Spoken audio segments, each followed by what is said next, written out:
Buenos días, bienvenidos a todos al Día Mundial de la Ingeniería. Voy a dar la bienvenida para que suban al escenario a Guillermo Cisneros, Antonio Colino, José Vieira y José Trigueros. Muchas gracias. Good morning. Buenos días a todos. Muchas gracias por estar aquí. Y lo primero que tengo que decir es felicidades. Felicidades porque hoy celebramos nuestro santo. Es la conmemoración de todos los ingenieros del mundo. Es un día importante, marcado con rojo en nuestro calendario y en nuestras vidas. Después de haber hecho esta salutación, tengo que dar las gracias. Agradecimientos sobre todo a la WFIO por haber elegido Madrid para celebrar este día tan importante. Un día trascendente para todos, como he dicho anteriormente, y repito mi agradecimiento total por haber venido aquí. Y sobre todo a los representantes de todas las organizaciones mundiales que están aquí presentes. Por último, hacer un agradecimiento a lo que tenéis ahí a la derecha, que son los sponsors. Sabéis que para el mundo de la ingeniería y para realizar esas actividades es necesario que empresas comprometidas con el desarrollo sostenible vean la oportunidad de comunicar a toda la sociedad a través de reuniones como esta sus avances y su contribución al cambio climático. Repito habitualmente, muchas veces, lo que ya me conocéis, sabéis que es mi soniquete. El mundo avanza según avanza la ingeniería. Hoy día no se entiende ningún campo de actividad, sea médico, sea industrial, sea de cualquier tipo de ordenación del territorio, no se puede entender sin los avances tecnológicos que vienen de las manos de los ingenieros, los investigadores, la investigación primaria, investigaciones en las universidades, necesaria. Otras profesiones necesarias sin ninguna duda para el desarrollo del planeta no podrían desarrollarse en la intensidad que se desarrollan sin tener alrededor los ingenieros. Recientemente hemos comprobado en todo el mundo, y desgraciadamente con la pandemia del COVID, cómo la ingeniería se ha hecho imprescindible para habilitar los hospitales y poder salvar vidas. Esto es un claro ejemplo. Podíamos ir a otros campos de la sociedad en el cual veríamos la importancia de la ingeniería. Es por eso que nos felicitamos por este día, que tenemos la atención de todo el mundo, no para que nos aplaudan, sino para que nos exijan el que continuemos con nuestros avances. No me voy a extender en esta presentación porque lo importante va a ser los speakers que van a hablar después, pero sí que quiero ver la mesa que tenemos y por qué se ha seleccionado esta mesa para inaugurar este mundo. Pues se ha traído a la persona, digamos, que en Madrid ocupa el rectorado de la Universidad de Ingeniería más importante, que es la Politécnica de Madrid. Guillermo Cisneros es el responsable de todas las politécnicas. Aquí no estamos hablando de una ingeniería particular. El Instituto de Ingeniería de España, que les acoge, como ya hemos comentado, tiene todas las disciplinas de ingeniería. El rector, el que forma a nuestros ingenieros, la savia nueva, es Guillermo Cisneros. El mundo académico representado perfectamente. La otra persona que nos acompaña es don Antonio Colino, que es el presidente de la Real Academia de Ingeniería. La Real Academia de Ingeniería nació del Instituto de Ingeniería de España para seleccionar a aquellos ingenieros que por su currículum y sus conocimientos deberían ser casi la élite y la referencia donde nuestros jóvenes se miraran. La Real Academia de Ingeniería, como no puede ser de otra forma, también acoge todas las ramas de la ingeniería. Y ahí sí que se puede decir que son todos los que están. Y están todos los que son. Me tengo que referir, dado que eso se está transmitiendo para todo el mundo, a las dos jornadas pasadas, al Engineering the Cities of the Future. Ha sido un repaso general a todas las actividades que se pueden desarrollar en el campo de la ingeniería, con unos ponentes de altísima cualificación que nos han hecho reflexionar sobre el estado actual de la ingeniería en los distintos campos y hacia dónde debemos dirigir nuestro futuro. Hemos hablado de energía y nuevos materiales, de la prevención de los desastres, infraestructuras y cambio climático, movilidad y comunicaciones, el papel de la mujer en la ingeniería, un reto que tenemos que abordar en todo el mundo. La mujer está capacitada para ocupar los puestos más importantes en nuestra sociedad y si en un pasado no ha sido suficientemente apoyada, es nuestro deber, nuestra obligación, y aparte eso, siendo egoístas para nuestro propio beneficio, que las mujeres accedan al campo de la ingeniería. Que no tengan miedo a poner la palabra engineer. La verdad es que se están incorporando, pero no con la velocidad que sería deseable. Hemos hablado también una reunión de responsables de ciudades, de distinto tamaño y de distintos continentes, para hablar los problemas de la ciudad. Digamos, la reunión de alcaldes o representantes del máximo nivel de todos los 5 continentes o los 4 continentes que teníamos representados en Madrid. De urbanismo, ingeniería, arquitectura y sostenibilidad. Me referiré al final a la palabra sostenibilidad. Del agua en las ciudades del futuro. Digo la palabra sostenibilidad, la verdad es que hoy, el Día Mundial del Medio Ambiente, se junta la palabra sostenibilidad. Pero cada vez el tema de la sostenibilidad está más dentro de todos nosotros. No sé, en muchas partes de nuestra vida pasamos por cuatro fases. Primero, hablamos mucho de un tema, pero no hacemos nada. Luego después se habla un poquito, se habla eso y se empieza a hacer algo. Luego ya se hace más y se habla menos. Y por último se hace y no se habla. Bueno, pues este es nuestro objetivo. Que en los próximos días mundiales de la ingeniería, la palabra sostenible, sustentable, esté verdaderamente dentro de nosotros mismos y no haga falta hacerlo. Aquí antes se hablaba mucho de la evaluación del impacto ambiental en España, el impacto ambiental. Hoy día nadie puede pretender hacer una infraestructura, un planeamiento sin tener la primera idea, el medio ambiente. Nada se entiende sin ello. Yo tuve la suerte de, en el año 81, 82, de hacer lo que se llamaba la primera guía de impacto ambiental sobre infraestructuras. Eso fue horrible, horrible. ¿Cómo los ingenieros civiles iban a tener en cuenta el medio ambiente? Pero si eso era un atraso, si lo que había que hacer era llevar a la gente. Bueno, han pasado unos cuantos años, casi 40 años, y ya lo tenemos internalizado, ya no se habla. Ya está. Bueno, pues eso es lo que tendríamos que hacer. Por eso era que me referiría al tema de la sostenibilidad. Y ya voy terminando para dar la palabra al resto de la mesa, solamente porque ya no me voy a dirigir de nuevo a ustedes, solamente deseando a los que están a organizar el Congreso de Praga el mayor de los éxitos, seguro que estaremos allí, y que las ponencias vayan en la misma línea que lo que hemos tenido en estos 2 días de Engineering the Cities of the Future.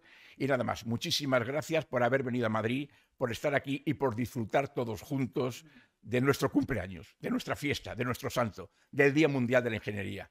Muchas gracias y ahora voy a ceder la palabra a Guillermo Cisneros como representante académico que nos va a hablar y a felicitarnos también el Día Mundial de la Ingeniería. Adelante, Guillermo, cuando quieras.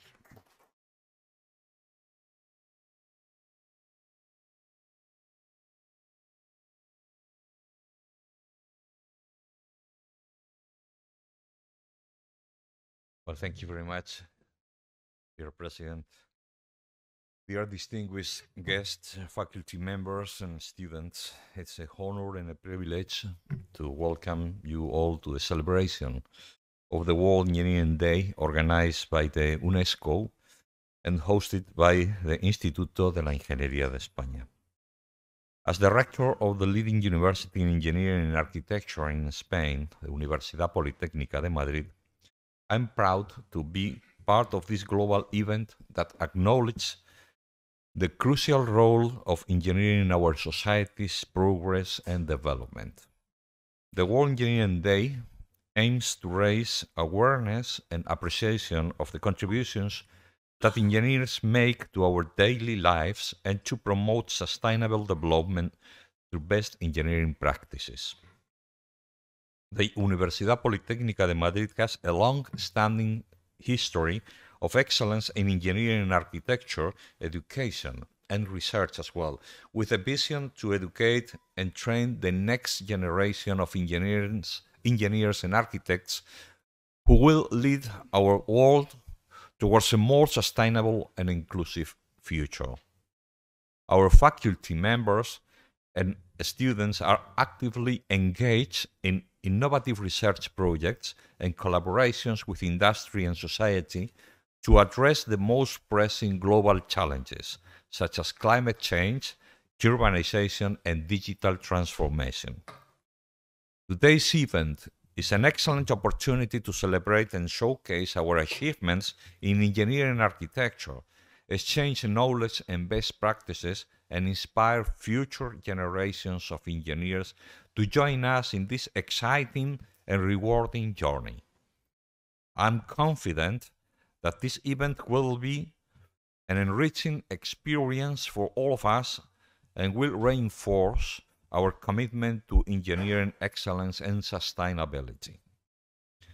The 4th of March, the founding day of the World Federation of Engineering Organizations, has been celebrated annually as the World Engineering Day since 2020. Organizations and offices of the United Nations system, and most importantly, governments, civil society, the public and private sectors, schools, universities, and more generally citizens are expected to make the International Day a springboard for awareness-raising actions, and in this edition, without the restrictions imposed by the global pandemic. The 21st century presents the engineering profession with an array of complex and pressing challenges. These challenges arise due to the rapid pace of technological advancements and the increasing demand for more sustainable and efficient solutions in a world of dwindling resources. One of the biggest challenges facing engineering in the 21st century is ensuring sustainable development. Engineers must find solutions that meet the growing needs of society without compromising the ability of future generations to meet their own needs. To achieve this, engineers must embrace sustainable design principles and integrate them into every aspect of their work. The need to reduce the environmental impact of engineering projects is essential. We, as engineers, must adopt environmentally friendly practices and find ways to reduce greenhouse gas emissions in our projects. As the world continues to move towards cleaner and more sustainable sources of energy, engineering must play a critical role in developing new technologies that can meet the increasing demand for energy. This includes developing new energy storage solutions, improving renewable energy technologies, and developing advanced nuclear energy technologies that are safe and sustainable. This new electrification is conditioned additionally by the distribution and scarcity of certain materials that pose a significant challenge to engineering. Many vital materials, such as rare earth metals, are concentrated in a few countries, which can lead to supply chain disruptions and price fluctuations. This challenge calls for engineering solutions that make use of alternative materials that promote circular economy principles. Digital technologies have already transformed many aspects of our lives, and this trend is expected to continue in the coming years. In particular, technologies such as artificial intelligence, big data, blockchains, building information modeling, and digital twins are likely to have a significant impact on the way civil engineering and other disciplines are taught and practiced. With a growing emphasis on sustainability and the need to reduce carbon emissions, civil engineers are increasingly turning to digital tools to help them design and build more energy efficient and environmentally friendly green cities.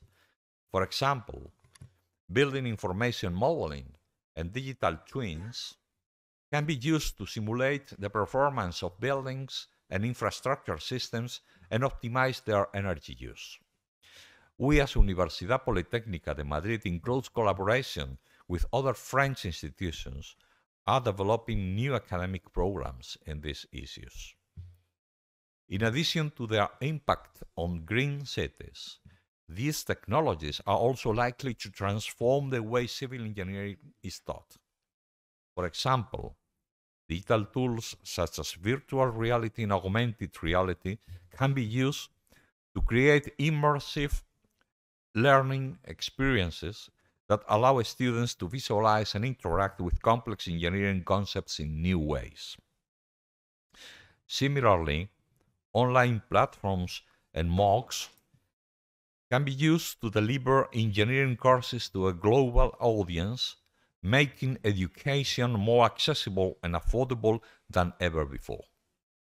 However, as with any new technology, there are also risks and challenges that need to be addressed. For example, there are concerns about the potential for artificial intelligence and other digital technologies to displace human workers, and about the impact that these technologies could have on privacy and data security.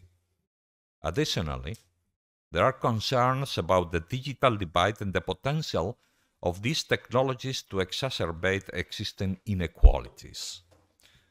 To address these challenges, it will be important for educators, policymakers, and industry leaders to work together to ensure that digital technologies are deployed in a responsible and sustainable way. This may involve developing new curricula that emphasize the skills and knowledge needed to work with these technologies, as well as investing in research and development to ensure that these technologies are safe, secure, and ethical. Today, the engineers in our world day need to promote the value of engineering to society. We need to highlight the contributions of engineers to the development of new technologies, our contributions to the improvement of the infrastructure, and the creation of jobs. We, as engineers, must also highlight the impact of engineering on society, such as the creation of clean energy, the reduction of waste, and the improvement of health care. By promoting the value of engineering to society, we can enhance the prestige of the profession and encourage more students to pursue engineering degrees. Engineers of the world, happy World Engineering Day. Thank you very much. Antonio Colino, por favor.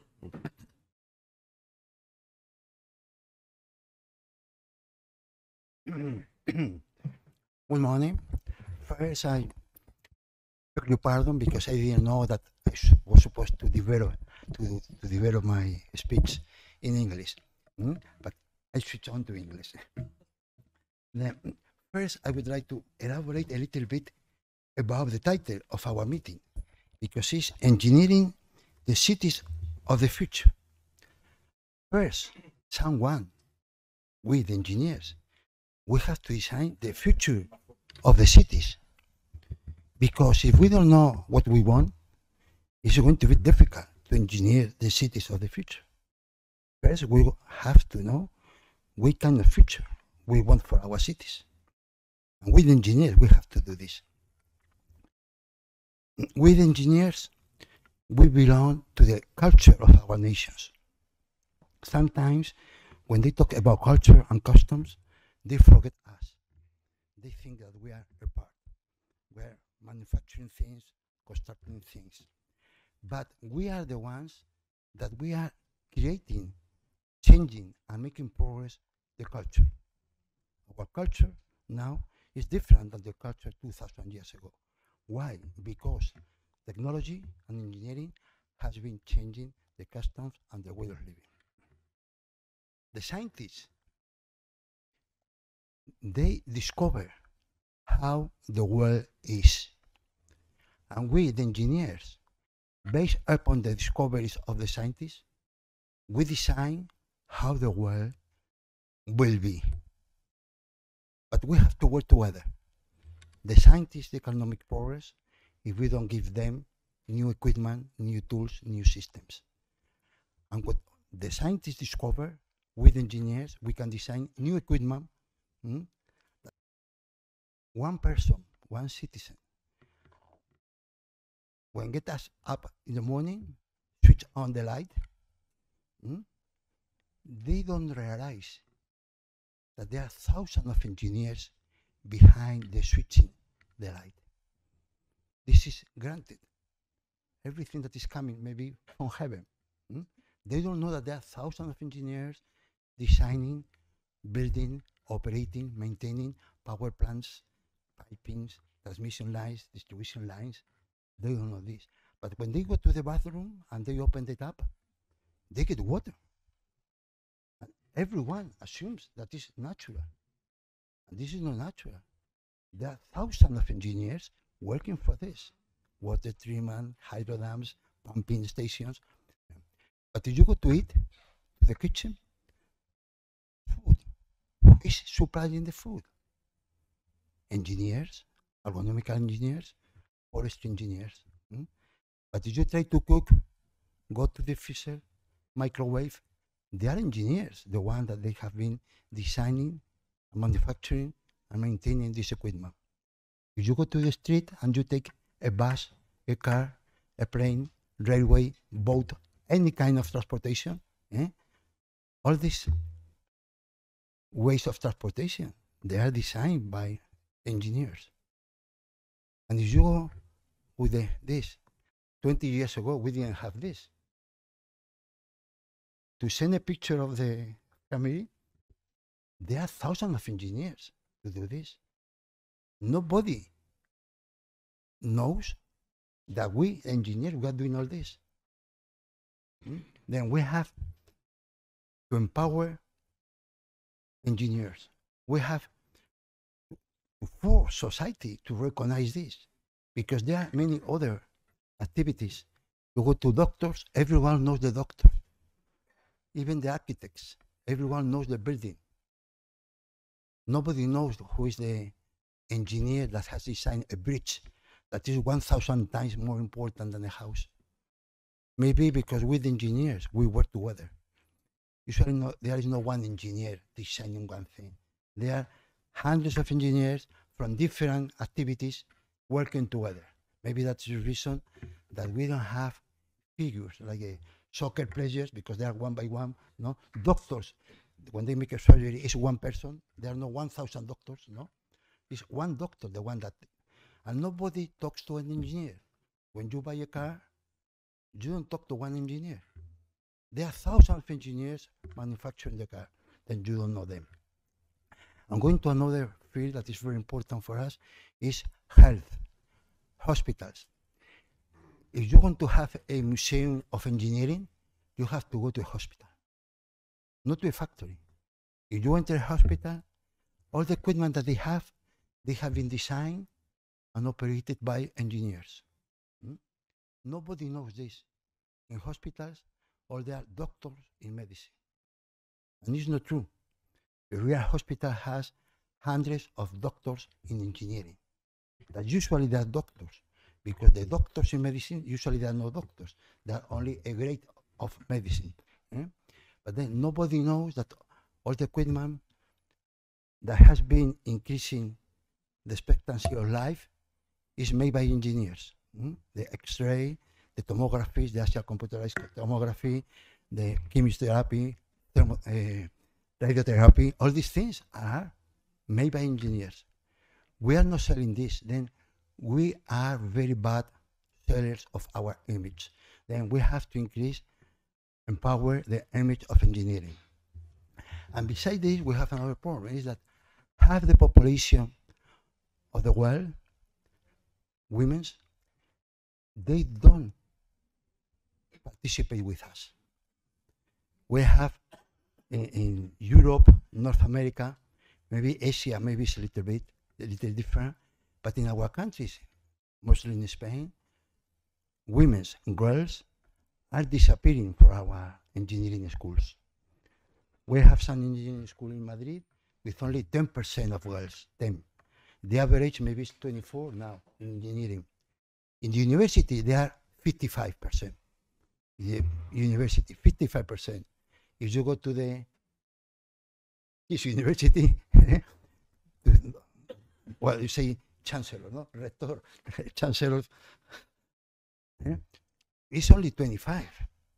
Then we are losing half the population, and we need 100% of the population to resolve all these problems. No, we know that here Maricruz is there to have been dealing with this problem now.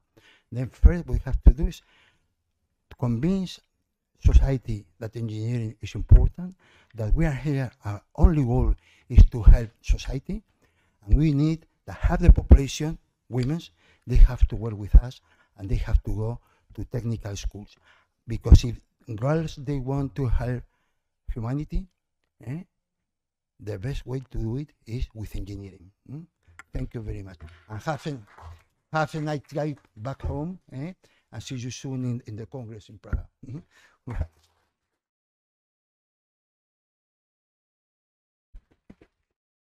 Bien, para cerrar este acto de bienvenida del Día Mundial de la Ingeniería, la palabra a José Beira, presidente de WFIO, que nos dirija las palabras de felicitación del día.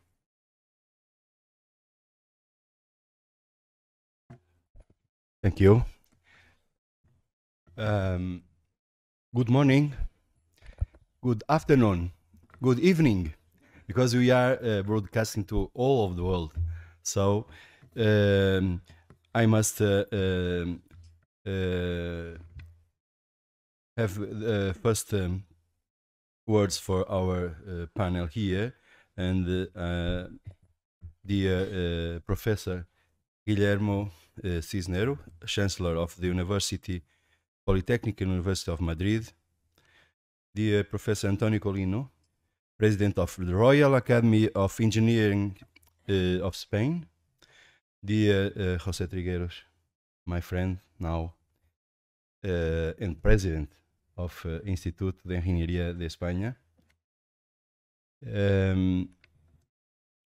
respected leaders of the university and from the Institute of Engineer of Spain, dear Professor Gonke and dear Dr. Marlene Kanga, past presidents of WFO, dear Mustafa Shehu, the president-elect of WFO, esteemed WFO national and international members, representatives, dear colleagues, engineers around the world, especially dear young engineers and students, ladies and gentlemen, it is my great honor, privilege, and pleasure to address the engineering community from Madrid, Spain, in the opening ceremony of the UNESCO World Engineering Day for Sustainable Development, March 4th, 2023. The proclamation of this day has been one of WFO's most significant achievements, and I want to stress how important it is to us. It is, of course, a meaningful acknowledgement of our 50 years partnership with UNESCO. But it goes far beyond symbolic recognition.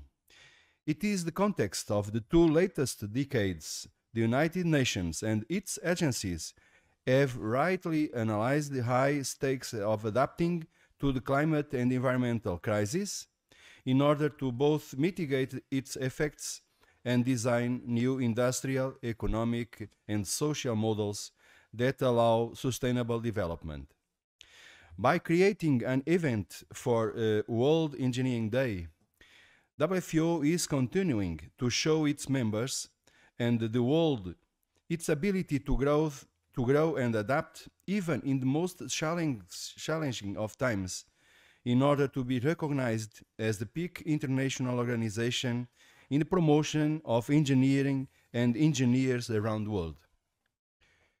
Sustainability means a better understanding of the impact of our productive activities and ways of life, and creating the technologies, processes, and infrastructures that make them possible. None of this is conceivable nor feasible without putting engineers at the heart of such a project.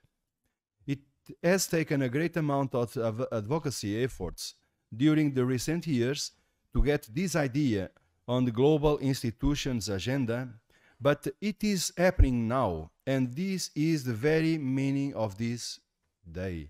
World Engineering Day is a celebration of the crucial contribution of the engineering profession to build resilient systems and communities and improve the well-being of the many while leaving no one behind.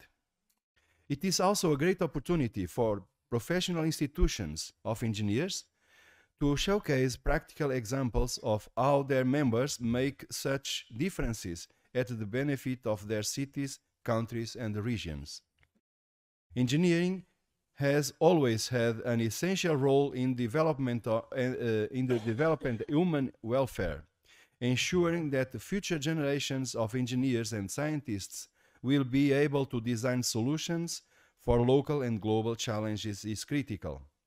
Therefore, the celebration of this day worldwide promotes awareness of engineering as a career, mainly for young students and especially for girls. In fact, even in countries where the number of female students who graduate have increased, this trend has not translated into more women entering the engineering profession. Engineering for sustainable development is especially critical in developing countries to mitigate the effects of climate change, reduce poverty, and design relevant infrastructures and development models. To achieve capacity building in those countries, it is essential to raise and harmonize the standards of engineering education. This is crucial to reach one of the UNESCO Engineering Report's most important recommendations: to train more engineers with the adequate skills. It is also essential to stimulate the energy and creativity of younger engineers to invent technological solutions for the future. This is why the theme of this year's World Engineering Day is set as Engineering Innovation for a More Resilient World.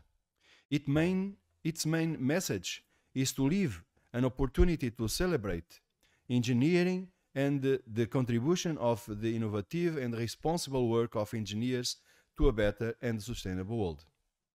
This objective is both a strategic matter to WFO and a key aspect of our contribution to the World Engineering Day celebrations, notably through the International Students Hackathon, that we will have more information next session. Our competition, which we organize for the second year, with the participation of many engineering teachers and students in a number of countries around the world. Dear national and international WFO members, I hope that you will enjoy your celebration of World Engineering Day, and I also invite you to watch either live or in replay the feature events streaming that is hosted this year again on WFEO's official websites. I wish you the best in all your projects and activities this year and encourage your members to get involved in WFEO's activity more and more in the future. There are many opportunities for you to achieve a lot in our technical and policy committees, in our governing bodies, in representing our vision and expertise before the United Nations agencies. We welcome the scientific and technological community to celebrate the World Engineering Day with us together and to work collectively for a more sustainable future for the benefit of humanity and the environment. I wish all of you an excellent World Engineering Day. Thank you.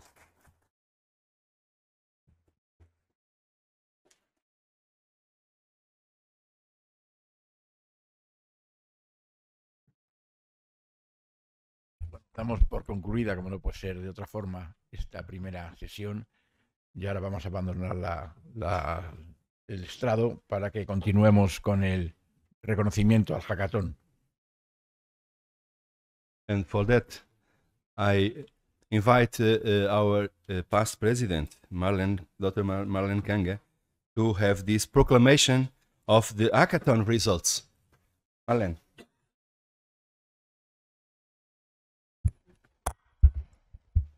Thank you very much, President Jose Vera, and thank you again to IIE, and congratulations to the Institution of Engineers Spain for hosting these celebrations of World Engineering Day in Madrid.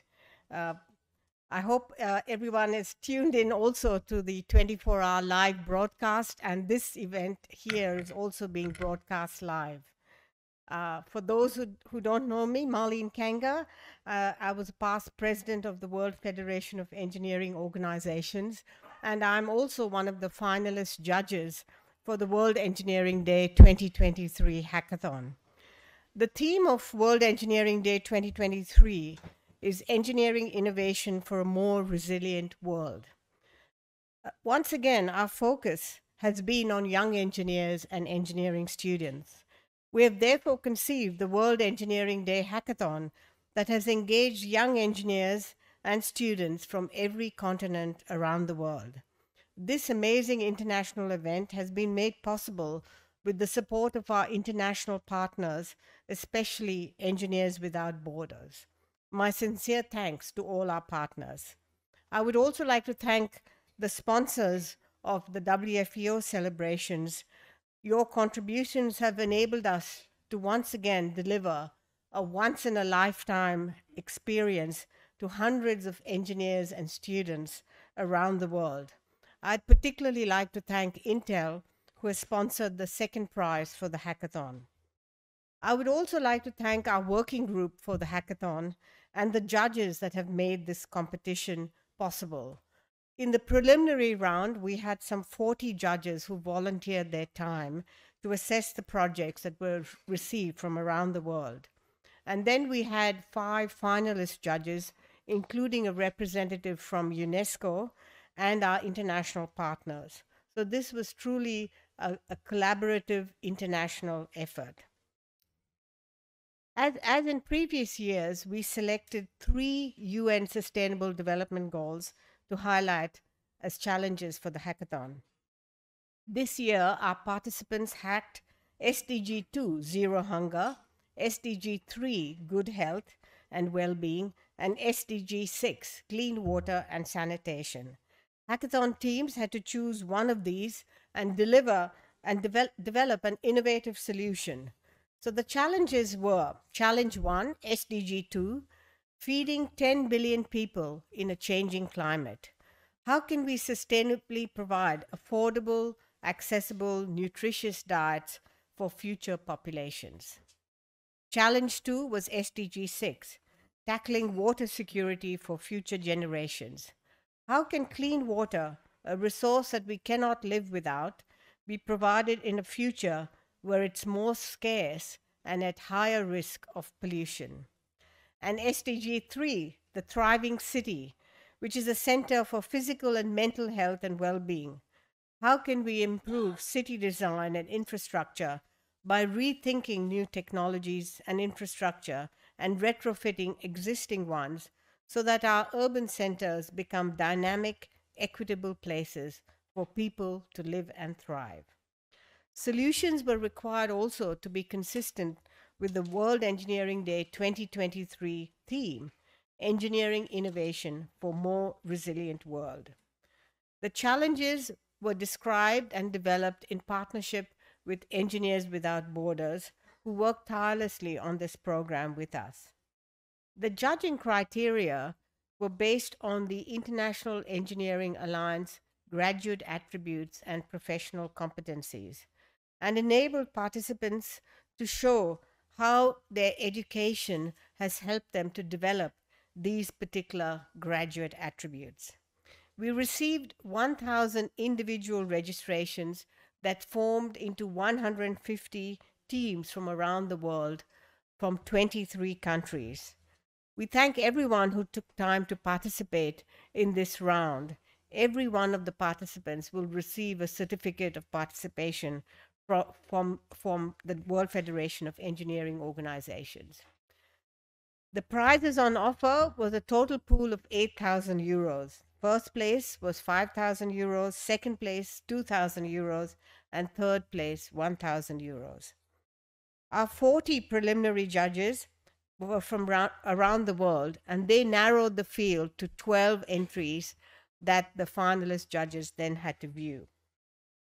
So as a finalist judge, I'd like to now declare the results of the hackathon. So in third place, the winner of the 1,000 euro World Engineering Day 2023 hackathon is Team Aquasmart from Mauritius. This team is from the University of Mauritius. Congratulations to them all. Now, the judges thought that this solution provided an innovation for providing clean water to people in remote and rural areas, such as the small island of Rodriguez. The innovation of repurposing existing rainwater tanks and using energy derived from solar panels to distill rainwater represents both resource and energy efficiency.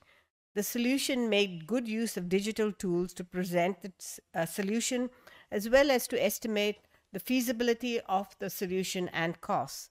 So well done to teamwork and contribution. The solution addressed the challenge, of course, to SDG 6. So let's watch their submission. For those who don't know, the Republic of Mauritius is right here.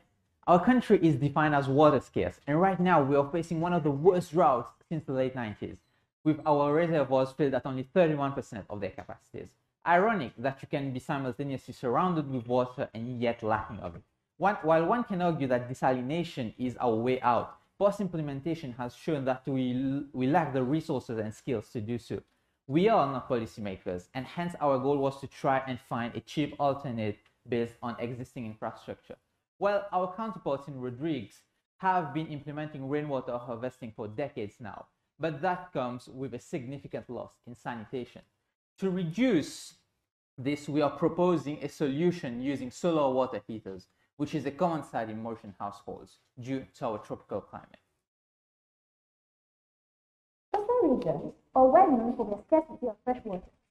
To address this issue, some countries have desalination plants based on desalination systems. Unfortunately, this operation is expensive and energy intensive. That is why countries such as Saudi Arabia, which has one of the world's largest desalination plants in the world, uses solar panels as a power source in conjunction with river osmosis to solve this energy problem and to reduce operational costs. Membrane distillation, whose technologies have been developed by China, USA, and Japan, is also employed for desalination purposes and wastewater treatment over rivers osmosis due to their lower cost. However, it is still sensible to thermal energy losses. Tinkercad was used to model this value system.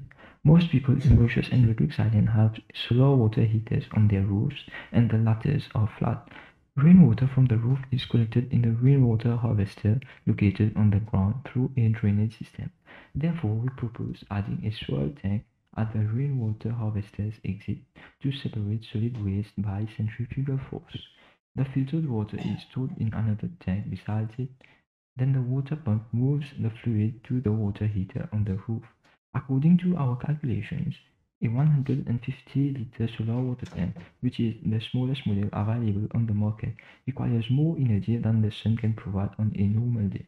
We decided to fill the solar water heater with only 100 liters, and it will take at least 5 hours of direct sunlight to evaporate, assuming there is no heat energy lost to the surrounding.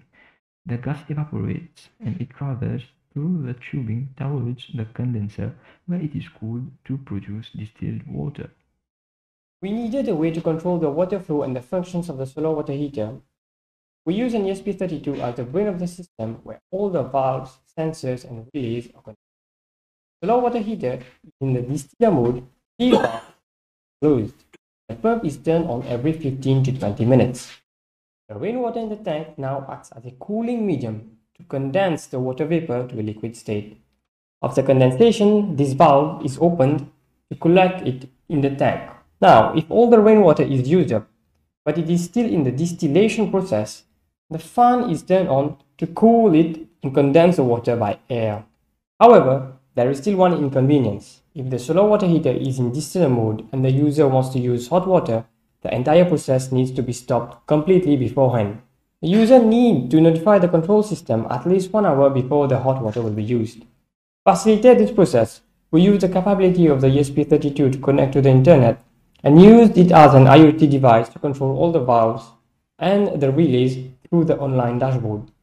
When this situation occurs, the microcontroller will open this valve to discharge the rainwater and stop the process. Then, these two valves are open to let the fresh water in to heat it, and during the night, the solar water heater is in the heater mode. These processes are repeated until all the rainwater is purified. In Rodrigues, rainwater should not be used for drinking purposes without prior treatment. As a result, our team coming from both Mauritius and Rodrigues came in together to design our solution. Targeting SDG 3, 6, 12, and 13, our solution aimed to provide more continuous and reliable access to clean drinking water even during severe seasonal variation in precipitation. The overall estimated cost of the project is only $300. We aim to raise funds from both governments and private organizations. Furthermore, we would like to pilot test our technology in companies all across the country. The government may also be involved in ensuring the system long-term success by providing educational programs that help users maintain the system, as well as the proper water-saving practices. Using this technology, we hope to build a more resilient future. Yeah, I think you will agree it was tremendously creative, and drawing on resources in a university with, in a developing country, it just shows that the creativity of the mind can overcome all these things, and pulling it together was a tremendous achievement. But it gets better. So the winner of the Intel second prize of 2000 is Team Aquam Soils with a prize of 2,000 euros. This team is from the University of British Columbia, Okanagan, Canada. Can we have the video, please? So while we're waiting, I might say, the judges thought this entry was an excellent... Let it go.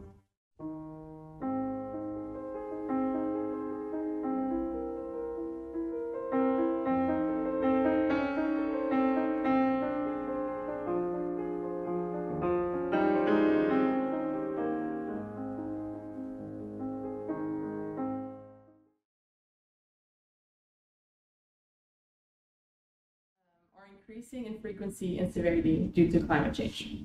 The irony of flooded landscapes is that despite an abundance of water, there most likely exists a lack of access to safe drinking water.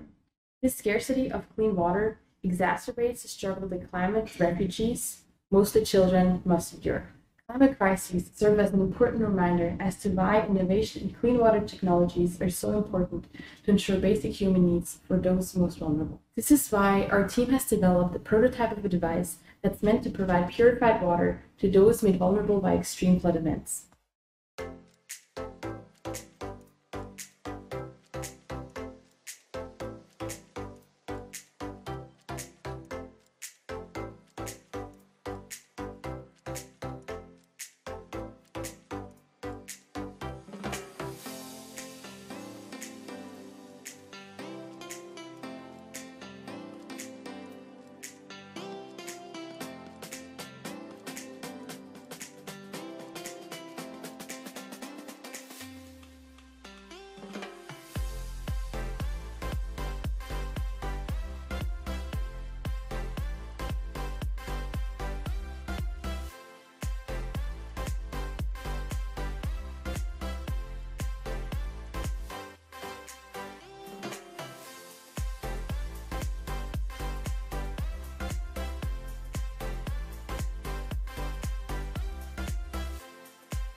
scalable those living in rural, flood-affected areas like Pakistan.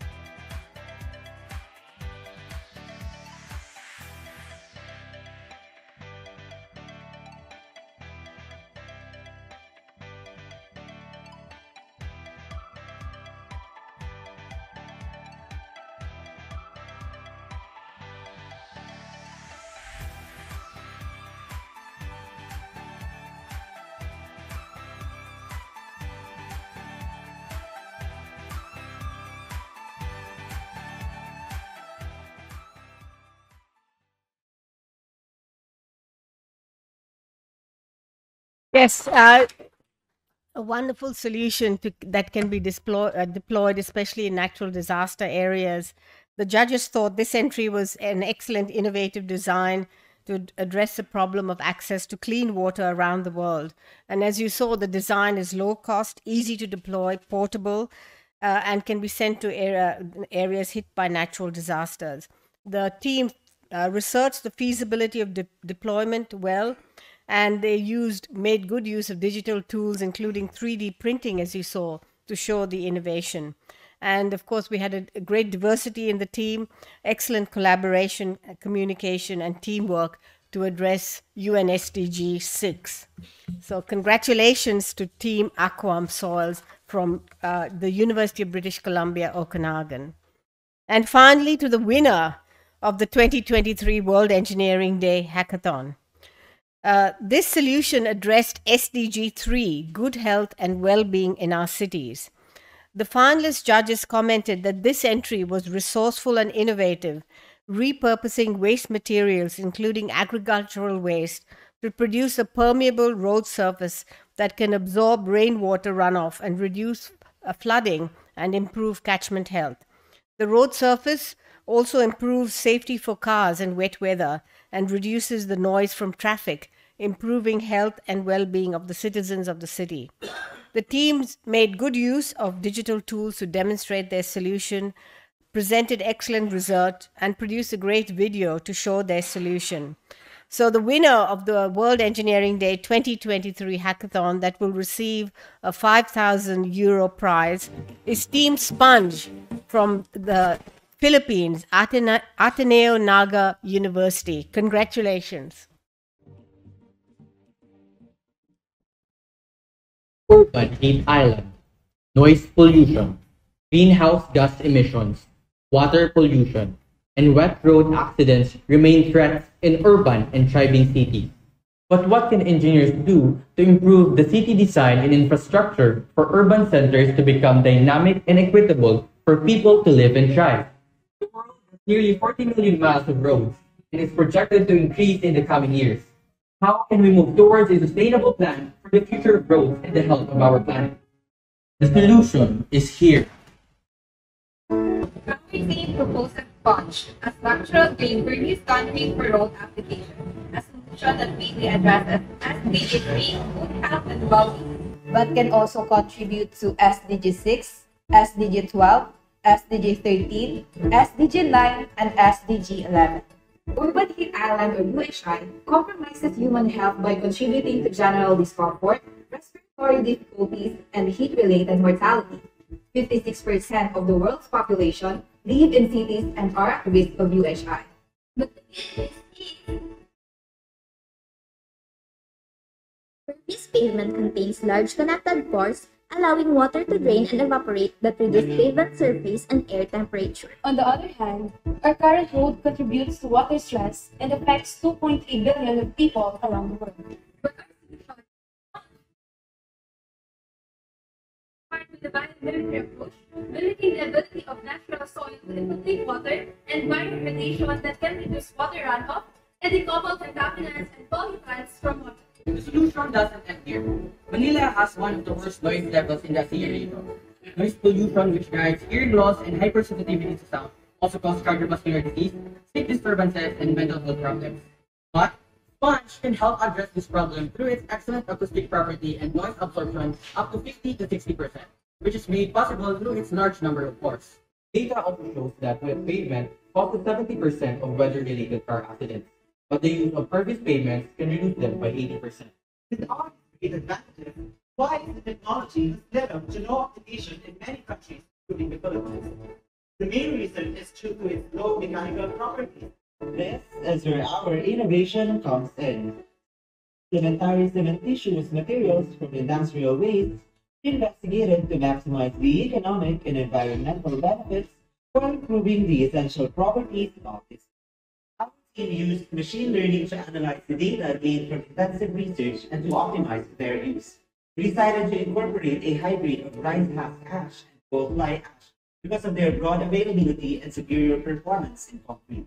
Cement is a costly material, so partial replacement with these alternative materials also reduces the cost of concrete. Additionally, the partial replacement with recycled concrete aggregates further cuts the cost while adding to the environmental benefits and improving hydraulic property. Granular skeleton and cement-based oxidation is required to determine the volumes of aggregates and cement-based with input porosity. Optimum fine aggregate content also helps in balancing the strength and permeability. Finally, the mixed proportioning method arrives at a list of potential design mixes. Several tests facilitate the experimental program in order to verify the design concepts. Our team also investigated the environmental impacts of sponge using a concrete life cycle assessment calculator. The result shows that the integration of CFA, RCA, and RHA into sponge significantly reduced its environmental impacts on the 11 parameters used for the LCA-bound cradle-to-gate analysis. Sponge is also economically feasible as the price has a significant difference as compared to conventional concrete, and 9.8% lesser price than conventional pervious concrete. Through the pursuit of engineering knowledge and experimental methods, sponge becomes possible. A replication model with a rolled cross-section model and sponge design mix will also be proposed for rolled application. We support this project by partnering with local governments and other such as USD and ACA. Fundings are targeted to this partnership and sending proposals to various countries. In money of $1,300 is needed for field testing of sponge innovation. We recommend incorporating biochar for carbon sequestration potential, adding fibers as another approach to achieve a structural grade of pervious concrete, and using alternative sustainable materials available in different countries for future studies to accelerate the implementation of sponge around the world. For sustainable and resilient roads and highways, Sponge is here!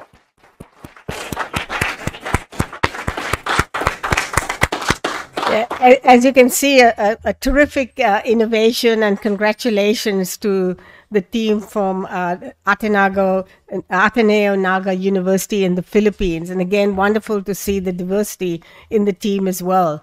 So that brings to an end our announcements. And I think it's been a very successful hackathon this year with winners from 3 different regions of the world, Africa, the Americas, and Asia. So look forward to seeing you all again next year when hopefully we run this wonderful program again. Thank you. Bueno, muchas gracias, Marlene. Enhorabuena a los premiados y vamos a dar paso ahora a los siguientes ponentes. Por favor, Javier Targueta, presidente de Atlantic Copper, Fidel Sáenz de Ormijana, ingeniero jefe de Ferrovial, José Osuna Gómez, general director de TIPSA, y Alberto Alonso Poza, jefe de la MT. Gracias.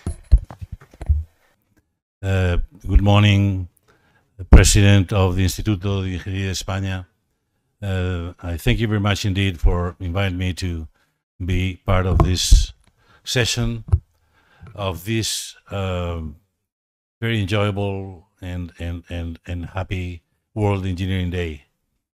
I am Javier Targueta. I'm Senior Vice President, Marketing and Sales of Freeport-McMoRan Copper and Gold, a world leader in the production of copper. And I'm president of Atlantic Copper, which is the Spanish subsidiary of this group. I've been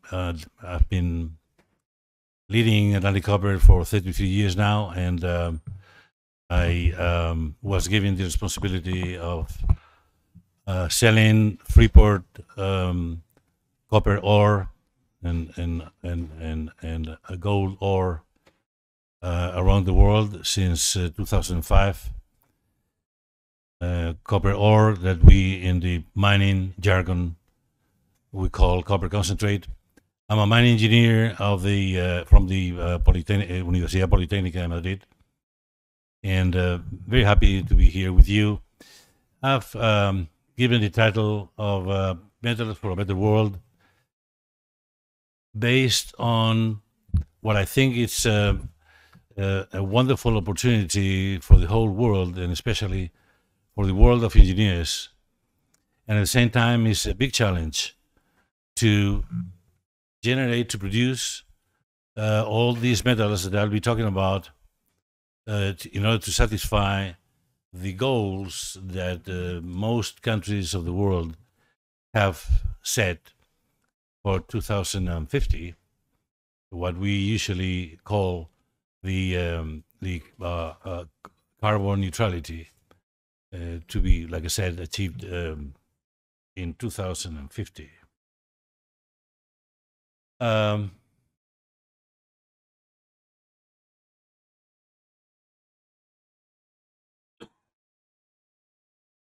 Yeah, that's what I'm pushing. Okay. As our president said earlier this morning, the world has been probably, and in my opinion, I share that opinion too, has been improving for the last centuries, and in many cases, very much due to the engineering advances, engineering breakthroughs over time. I think the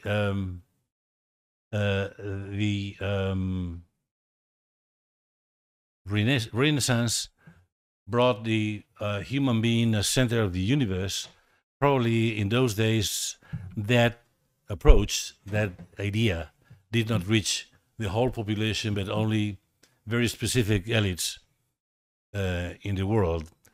And it's maybe not by chance that the real breakthrough in the pursuit of human dignity took place in the 19th century with the abolition of slavery. And that, like I was saying, maybe it was not by chance that it coincided with the Industrial Revolution. And of course, engineers had a lot to do with the Industrial Revolution. I think that since the world kept on improving with social claims, with the universal suffrage, which started by in beginning of 20th century, but maybe, not maybe, for sure, it did not reach the sufficient acceptance or implementation around the world, and really advanced countries did not apply the universal suffrage, the rights of the woman to vote in elections, till well past the middle of the 20th century. It is surprising. I wouldn't like to mention any specific country, but really advanced countries in our world did not have the universal suffrage until 1971, for example.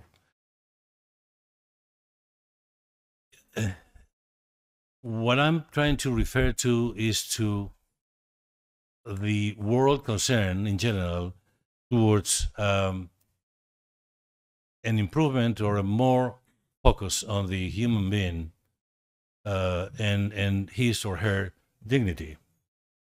That is another big human breakthrough, in my opinion, was that the world started to not only take care of the individual, but also take care of the individual's environment, where is what kind of place is the individual going to live in a way that his or her environment won't harm or won't preclude him or her from developing himself or herself. And then is what perhaps we could, in a summarized way, call sustainability, that by 1987, sorry, was defined. Sustainability is that kind of or social development, sorry, or sustainable development is that kind of development that is taking place today without precluding future generations from being able to develop as well. And maybe we've taken a few steps forward, saying not only to keep a better, the same world that we are enjoying today, but a much better world. On this slide, I'm showing a few data that how the world has been improving of late. Maybe not in a way to be so much enthusiastic, but just to consider that the world is progressing. And you see from 1970 to today, how the GDP per capita grew in average terms in the world, how poverty, I should have written there extreme poverty reduction, because when we talk about $1 or $2 a day, 1.9 or $2 a day as the threshold for extreme poverty, I don't think that anyone can be happy by saying that that you know only 10% of the world's population is under that threshold, because that threshold is really low. So it's okay, but it's nothing to be extremely happy about. And therefore, what I was just mentioning a little while ago is that what has been also growing is the planet awareness, the awareness that there is no plan B for a destroyed planet, and therefore even if those who challenge the concept of climate change should take a cautious approach, that in case that is actually taking place and it is anthropogenic, in other words, that the human being is causing this climate change, in the case it would be happening, there wouldn't be another plan B or a plan B for a destroyed planet by sometime not far from today. So we may be saying that society is making decisions to improve the planet, and this is materializing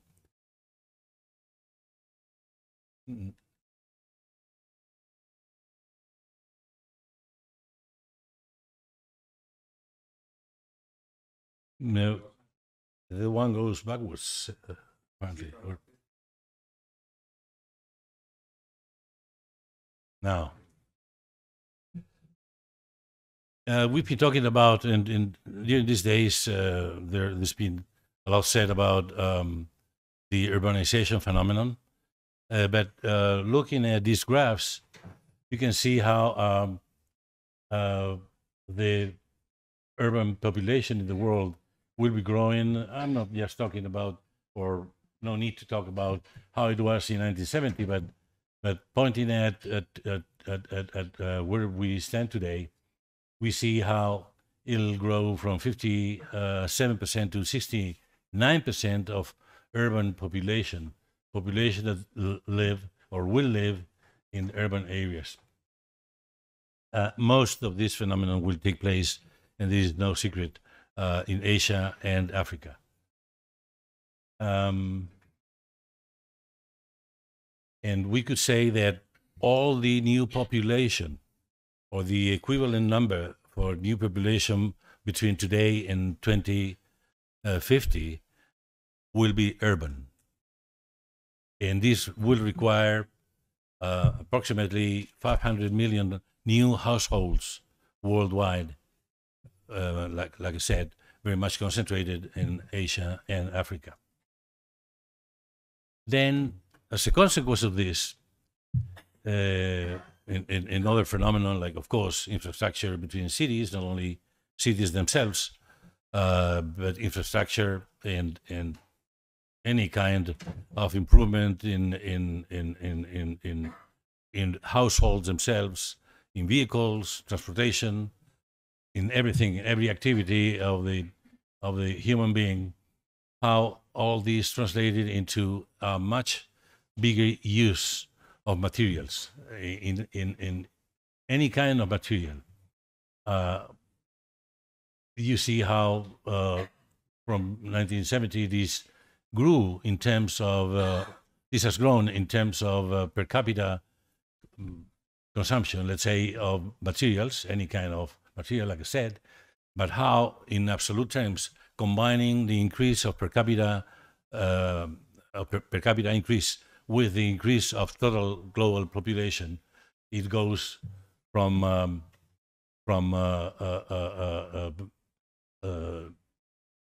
25 billion tons of materials to close to 100. I don't think we should say that it is bad or good. It is what it is. Of course, there cannot be development with more usage of materials. Now, some say, and you know, the Green Deal says and contends that there should be growth without more use of materials. This sounds nice, but it's impossible. What we should say is that we should make responsible use of materials. Sustainable and responsible extraction and treatment of materials to grow, but not saying that we can afford or we can get into big growth, social, economical, sustainable, with no use of materials. This is simply not possible.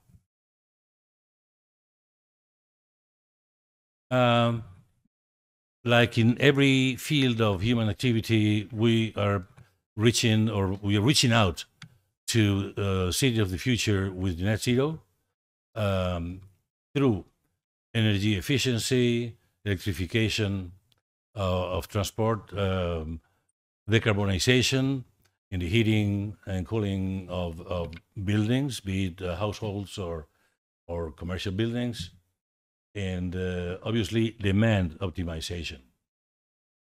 You see examples on the left-hand side of the graph with that building with control of the HVAC, with windows and walls, making it more isolated from temperature changes rain, etc. All the shading, appliances control, a number of things that make a building in general much more efficient in terms of the energy consumption that it'll need to satisfy the well-being of those who will be living in it.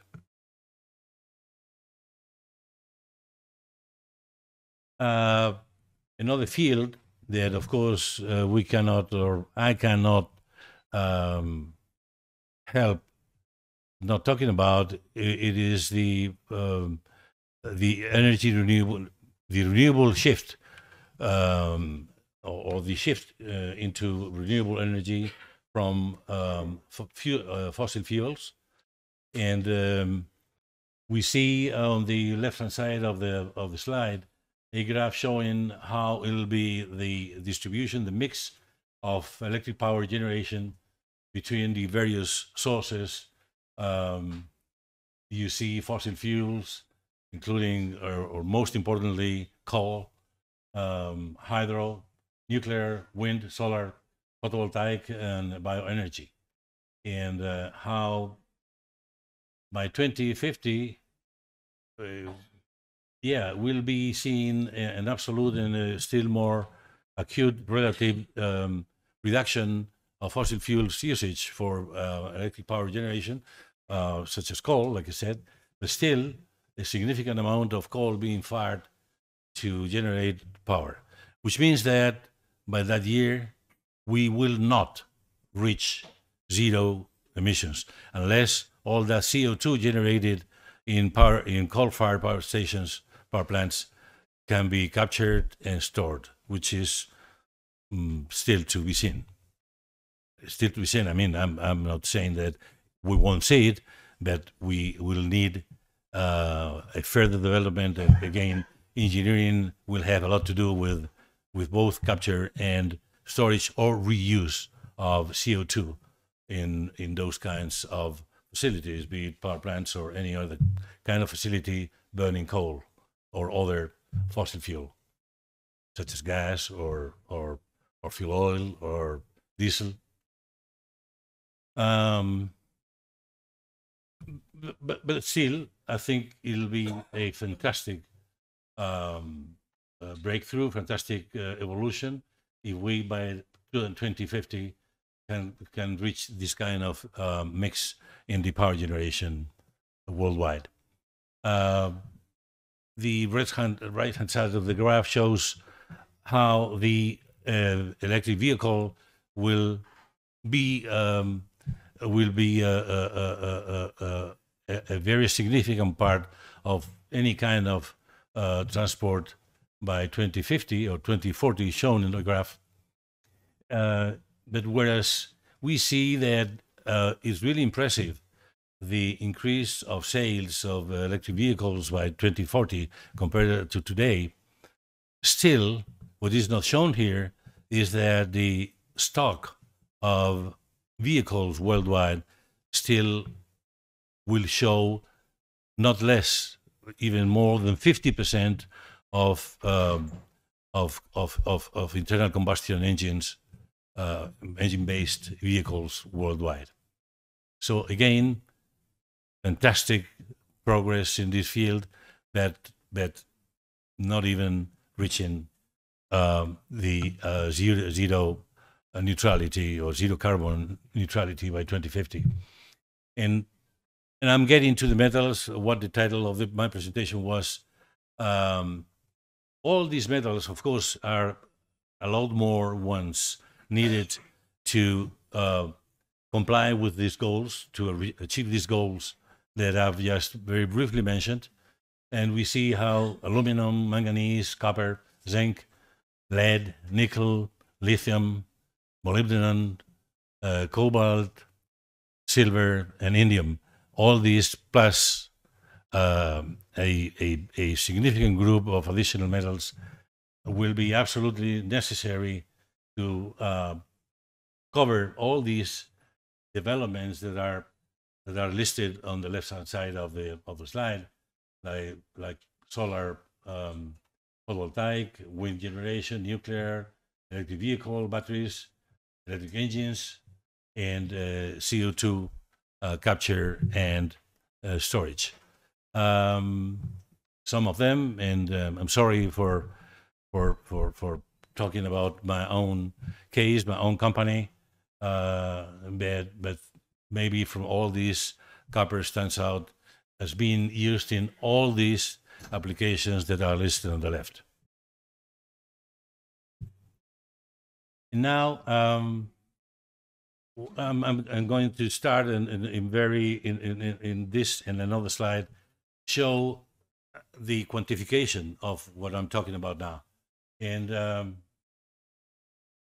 these are just examples of how copper is used and I picked up copper from the list of previous slide, how in wind generation the copper used is twice as much as the same kind of installed power for a traditional power station, power plant, twice as much. In the case of an offshore wind generator is 4 times as much.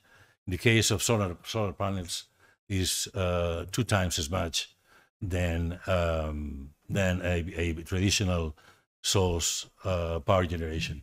And in the upper part of the right-hand side, you can see the elements that are part of an electric vehicle battery in kilograms per unit, per vehicle. Graphite, aluminum, nickel, steel, copper, manganese, cobalt, lithium, and iron or steel. Now, putting all this together and making calculations, taking into consideration how many more megawatts will be installed in the case of power generation, how many vehicles will be sold, produced and sold from today through 2050, and in what I mentioned in terms of the urbanization and the number of households that have to be built and equipped by 2050, the addition in cumulative terms of all the copper needed through 2050 will be 215 million tons of copper, additional to today's business as usual. And today's business as usual is 30 million tons of copper a year. So we are talking about dividing this by 30, more or less. We see that we'll be needing around 8 million more tons per year in average terms from today through 2050. There is an immediate question: is there the capacity in the world to satisfy these needs from mines extracting and transforming ore into metal, final metal? The answer is no. And then there is another part of the answer, which must be there is an absolute need of circular economy, of recycling. Already in many metals, there is a significant amount of recycled metal that is part of the total. In terms of copper, for example, 1/3 of total copper consumed in the world comes from recycling, and therefore recycling will be of the essence to develop this in all continents. Still, some continents are very far from reaching this 33%. But as a summary, I think that these whole breakthroughs will clearly reduce the intensity of usage of these materials, but the exploitation will be imperative to satisfy these needs. And like I was saying, circular economy might make up for the gap between natural resources and the final requirements. Let's hope so. Thank you very much. Muchas gracias, Javier. Vamos a continuar ahora con Fidel Sáenz de Hormijana, ingeniero jefe de Ferrovial. Bueno, como sabéis que ahora mismo estamos emitiendo en directo en todo el mundo, por favor sí que os pido que nos ajustemos a los tiempos. Y por favor, Fidel, te invito a venir. Gracias. Me to speak to you. I think I'm going to talk about my company, unfortunately, but I will try and put it under the light of engineering and globalization, which is a key issue, of course, of the World Engineering Day. We in Ferrovial embrace globalization. In 70 years, we have gone from 0% of activities outside Spain in our foundation to today, where 96% of our equity value comes from outside Spain. So let me tell you a little bit about this journey. And I will concentrate in a few key milestones that I could have picked up many, but I chose, I think it's 4 or 5. So starting with 1952, it's the year where a young engineer brought technology from outside Spain, adjusted it to Spain, and in all eagerness, and started his small little company laying railroad tracks. And this was 70 years ago. You can see, of course, that what was the standard attire in Spanish construction sites, including the beret, and rest assured that we have replaced that with state-of-the-art personal protection equipment and safety measures and so on. Next step that I picked up is 1999 407 ETR. In 1999, Ferrovial tendered the 407 ETR PPP in Toronto, a very interesting project. This involved a substantial upgrading and extension of an existing bypass of Toronto. First large international roadway project that we tackled. It's a P3 where Ferrovial is involved throughout the life of the asset, including not only design, construction, but operation, management of the facility, financing, and so on.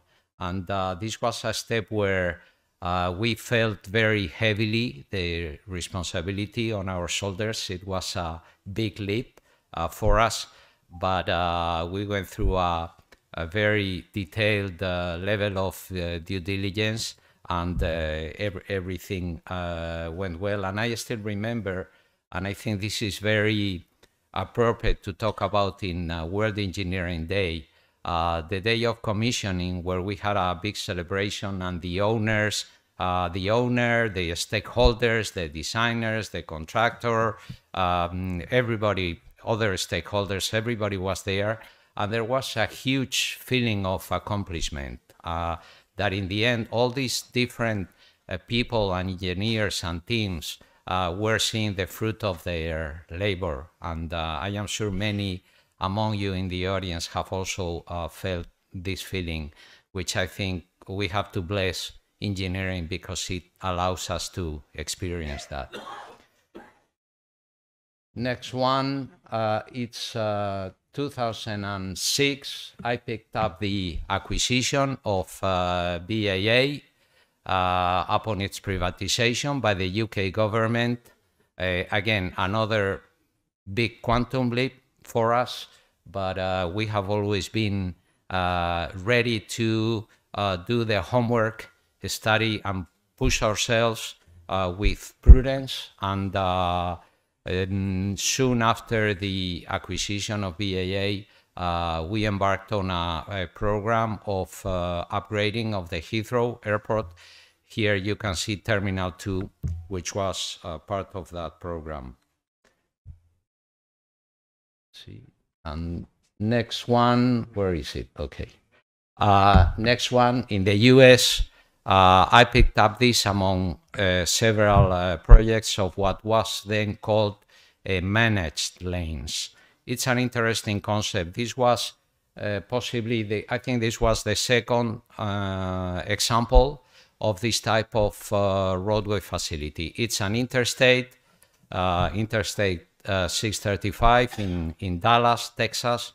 Of course, at the time of its construction, the interstate system in the US was a huge accomplishment.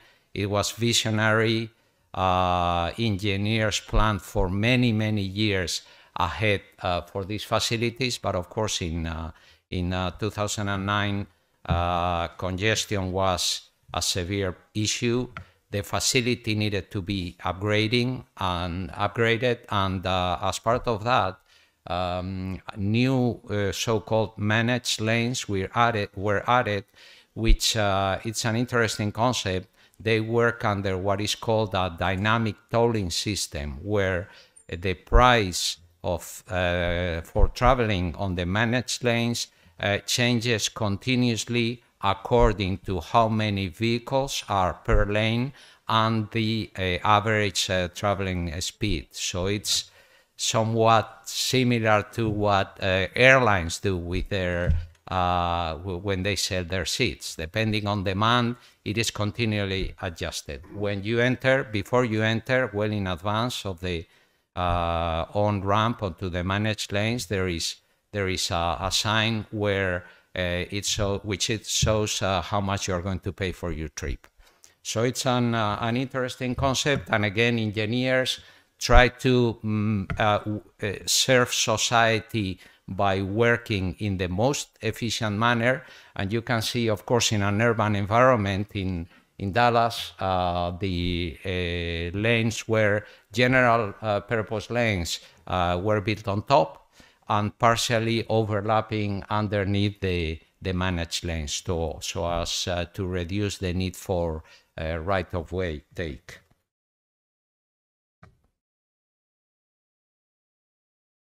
I pick another one, 2016, I-66 in Virginia. It's another toll road project near Washington. And the interesting thing about these projects are extremely complex because between frontage roads, collector roads, ramps and direct connectors, main lanes, and toll lanes, it's easily you have 10, 12 concurrent roadways in any single cross-section of the facility with a number of lanes in excess of 20 typically. So of course managing the construction of all that under live traffic, it's an interesting undertaking. And again, this is also a P3 project like LBJ and 407 ETR, where the contract includes financing, design, construction, operation, and management of the facility for many, many years. In the case of this facility, it's usually 50. See, and this is the more recent one, 2022, currently underway, the Ontario Line South in Toronto. It's a substantial extension of the subway in Toronto, right under the skyscrapers of downtown Toronto, with a total cost in excess of $6 billion. So huge project. Construction, design and construction will take the next 8 years, and we are very excited that it is what our most significant project now. International presence, we are present in 5 continents. 82% of revenues come from outside Spain. 89% of EBITDA comes from outside Spain. And as I said, 96% of our equity value is international. By geographies, some further detail, revenues on the left, EBITDA on the right. You can see why most of it is concentrated in a few countries, with a heavy weight of North America and the UK. In terms of EBITDA, North America plus UK make more than 80% of our revenues, and Spain represents a small percentage of that. Although, of course, many of our engineers are Spanish, like I am, you can tell because of my broken English. So, and I will skip this. It's just a list of some senior important projects. I already spoke about that. So, okay, the strategy. It's a long list, but essentially, what is the criteria that has driven this? We want to concentrate on a specific few selected countries. We ask for a reliable legal environment, stability, capital availability, perspective for growth, and so that essentially we can compete in a free market and be judged by our merits. And oops, let me go back to this one. We think that this involves, we are always looking for the long term. We don't want to look for one-off projects. We are in the country for the long run, and we are really grateful to all those countries that have welcomed us and allowed us to contribute to benefit society. And now I want to change a little bit. When on the face of change, how am I with time? Am I good? I think I have 5 more minutes, right? I will try to stick to the time. I'm going to change a little bit the subject. On the face of internationalization, on the face of change, how rapidly things evolve nowadays, it's key for organizations to remain true to your ethos. You need to have a vision. You need to adapt and change everything that needs to be changed, but you need to keep what has made your company great and ethical and important. And I have here something, it's called Manual 621. This manual was written in 1962. Imagine a very small company, you know how to manage your own business. It's difficult. In the morning, maybe you talk to clients, then you visit sites, then you meet with your teams or your staff, and in the end, at night, maybe at home, you are reconciling accounts. So there is not much time left. But someone took the time in the company, the senior management, to write this manual, which was called Against Waste.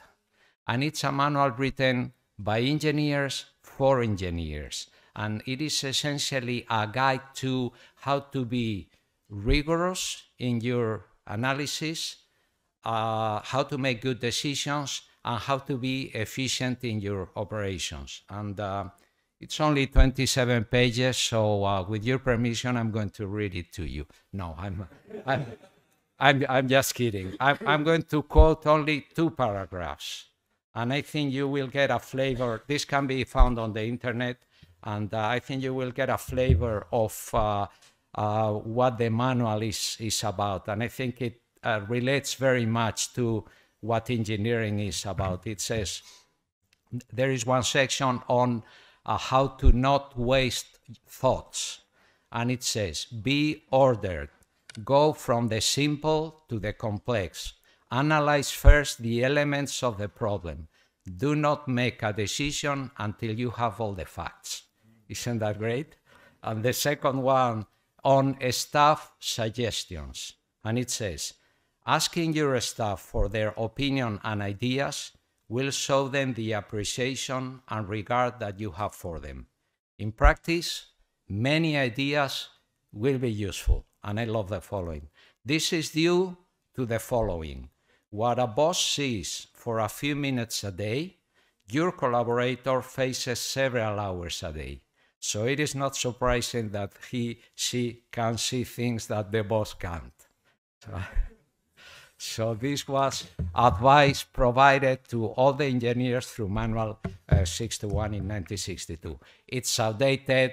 It makes you smile sometimes when you read it nowadays, but some of the core values that it contains are very dear to me, and we continue to be driven in the company by that type of ethos. And I have some more slides, but we want to stay ahead of the curve.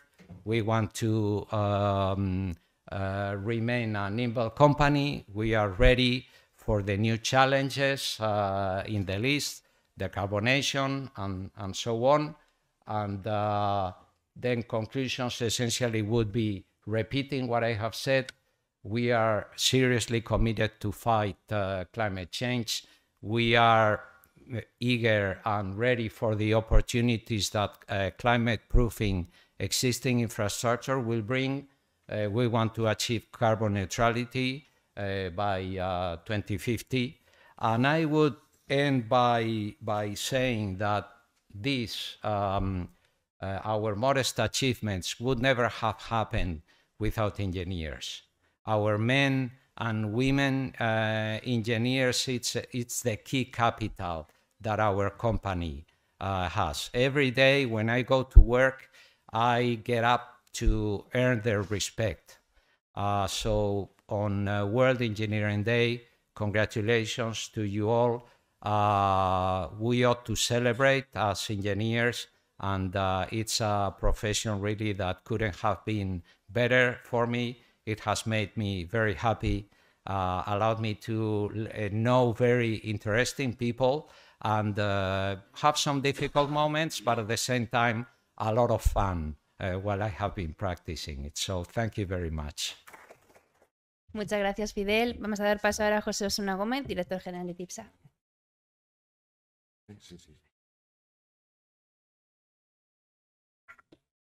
Good morning, everybody.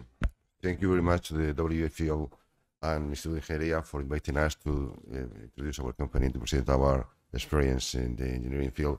First of all, let me say that today is a very nice day for all the engineering people. We are engineers, so I am especially happy to be here with you, all of you. Let me say before I introduce my presentation that at the same time in Madrid is being held a very important event related with the engineering activity. Is the Civil Engineering Week. It's organized by the what we call the Colegio de Marcación del Colegio de Madrid, the Madrid Civil Engineering Professional Organization, and it's named the La Ingeniería nos une, the engineering join us. It's a very important name for our profession, for our activity, because we understand that we are making a very huge contribution to the welfare of the society, and sometimes we feel that we are not properly known by the people, by the citizens, that what we can do for improve the life of the people, the citizens. So I invite all of you. By the way, I am the vice dean of this professional organization, so you are all invited for this exhibition. We have a temporary exhibition at Plaza España. Plaza España. Sorry, perhaps we haven't. Have you heard? I repeat, or it's more or less okay. So I invite all of you to visit our temporary exhibition that is placed at Plaza España. Plaza España is one of the more general squares at Madrid. So all you are invited, in which we want to show our activity in this temporary exhibition, and through using digital models, using virtual reality, using different sensory experiences, we want to show our activity to the people, to the citizens, and as all of you are invited. And on this week, we organize some visits for some site works, just to bring this experience for the people, because they are not very accustomed to see what our contribution in this field. And what is very important for me also is to organize workshops for young people. We need to attract talent. I don't know in other countries, but in Spain, we see that we need to make our profession, our studies very attractive for the young people. And we need people that to become the future engineers that all the society will need. That's very important. So all of you are invited for this event. We with you. I hope you have some time enough this Saturday. So now I will pass through my presentation. I have to say that I was informed that I can do in Spanish, so I switched the language, so I will do in Spanish. But anyway, any doubt you have, of course, I am at your disposal. Okay, so I will start my presentation. I just want to introduce my company. We are a civil designing company, but there's a lot of figures, a lot of information. But what is more important for me of this presentation is talk about how do we see the engineering in our company? What principles, what values, what drivers do you think we need to consider in our activity? So I will pass very quickly for some of the main figures and main drivers, but then I will be focused on these points that I think that are the more important aspect of our activity as engineers. Okay, so I will switch to Spanish. Sorry for that. Bien. Bueno, somos una compañía. Well, I will continue in English, I guess. So, we are a company. We are a civil engineering company. We were founded in 1966. So we are some mature company in Spain. We are an independent company. So the owners are the engineers that works on the company. So we are not in any group, industrial group, construction group. So we are owned by our own people, our own engineers. We have ranked in international ranked as I don't know, the ENR, there's internationally records that ranks all different construction activities, engineering activities. We're placed as in the 46th position according with our international business, and we are placed in the 106th position in our global business in this ranking of the ENR. What is very important for us is in what we believe in our activity. It's in Spanish, I'm sorry, but let me say that it's not a matter just of designing. It's how you design. It's how you make efforts to reduce the carbon footprint. It's how you think on mobility in the transport, in the sustainable mobility. It's the way you have to do the things, not only what you are doing exactly, not precisely. You have to think about the durability of your assets, of your infrastructure. We had to say that we had to think about to reduce the footprint of the infrastructure. We had to make infrastructure more resilient, more sustainable. We had to all these components that perhaps some years ago it was not very clear in our activity, now are fully integrated in the way we think how to do our work. So, and of course we have to invest in innovation, in researching. So I think are the three pillars for our activity: to think in sustainability, to think in innovation, and to think on how to make our infrastructure more durable on time and to avoid wastes of resources, of materials, of energy that were not necessary. Well, as my colleagues has said before to you, our business is spread around worldwide. Spain is only 20% more or less like Ferrovial, so we are a global company, and you can see there which are our main offices in the world. Our activity, of course, we are civil engineers, so we work on transport, on water, buildings, cities, renewable energy, environmental, and development of helping the development of the countries. Well, these are more detailed slide about which is our position in this ranking. Okay, it's not just we are well situated depending on the sectors in which we are acting. Of course, we are certified in all accreditation, quality, environmental, security, library, research, BM, and of course we make a big investment in researching. So we have currently 50 projects ongoing in the research department.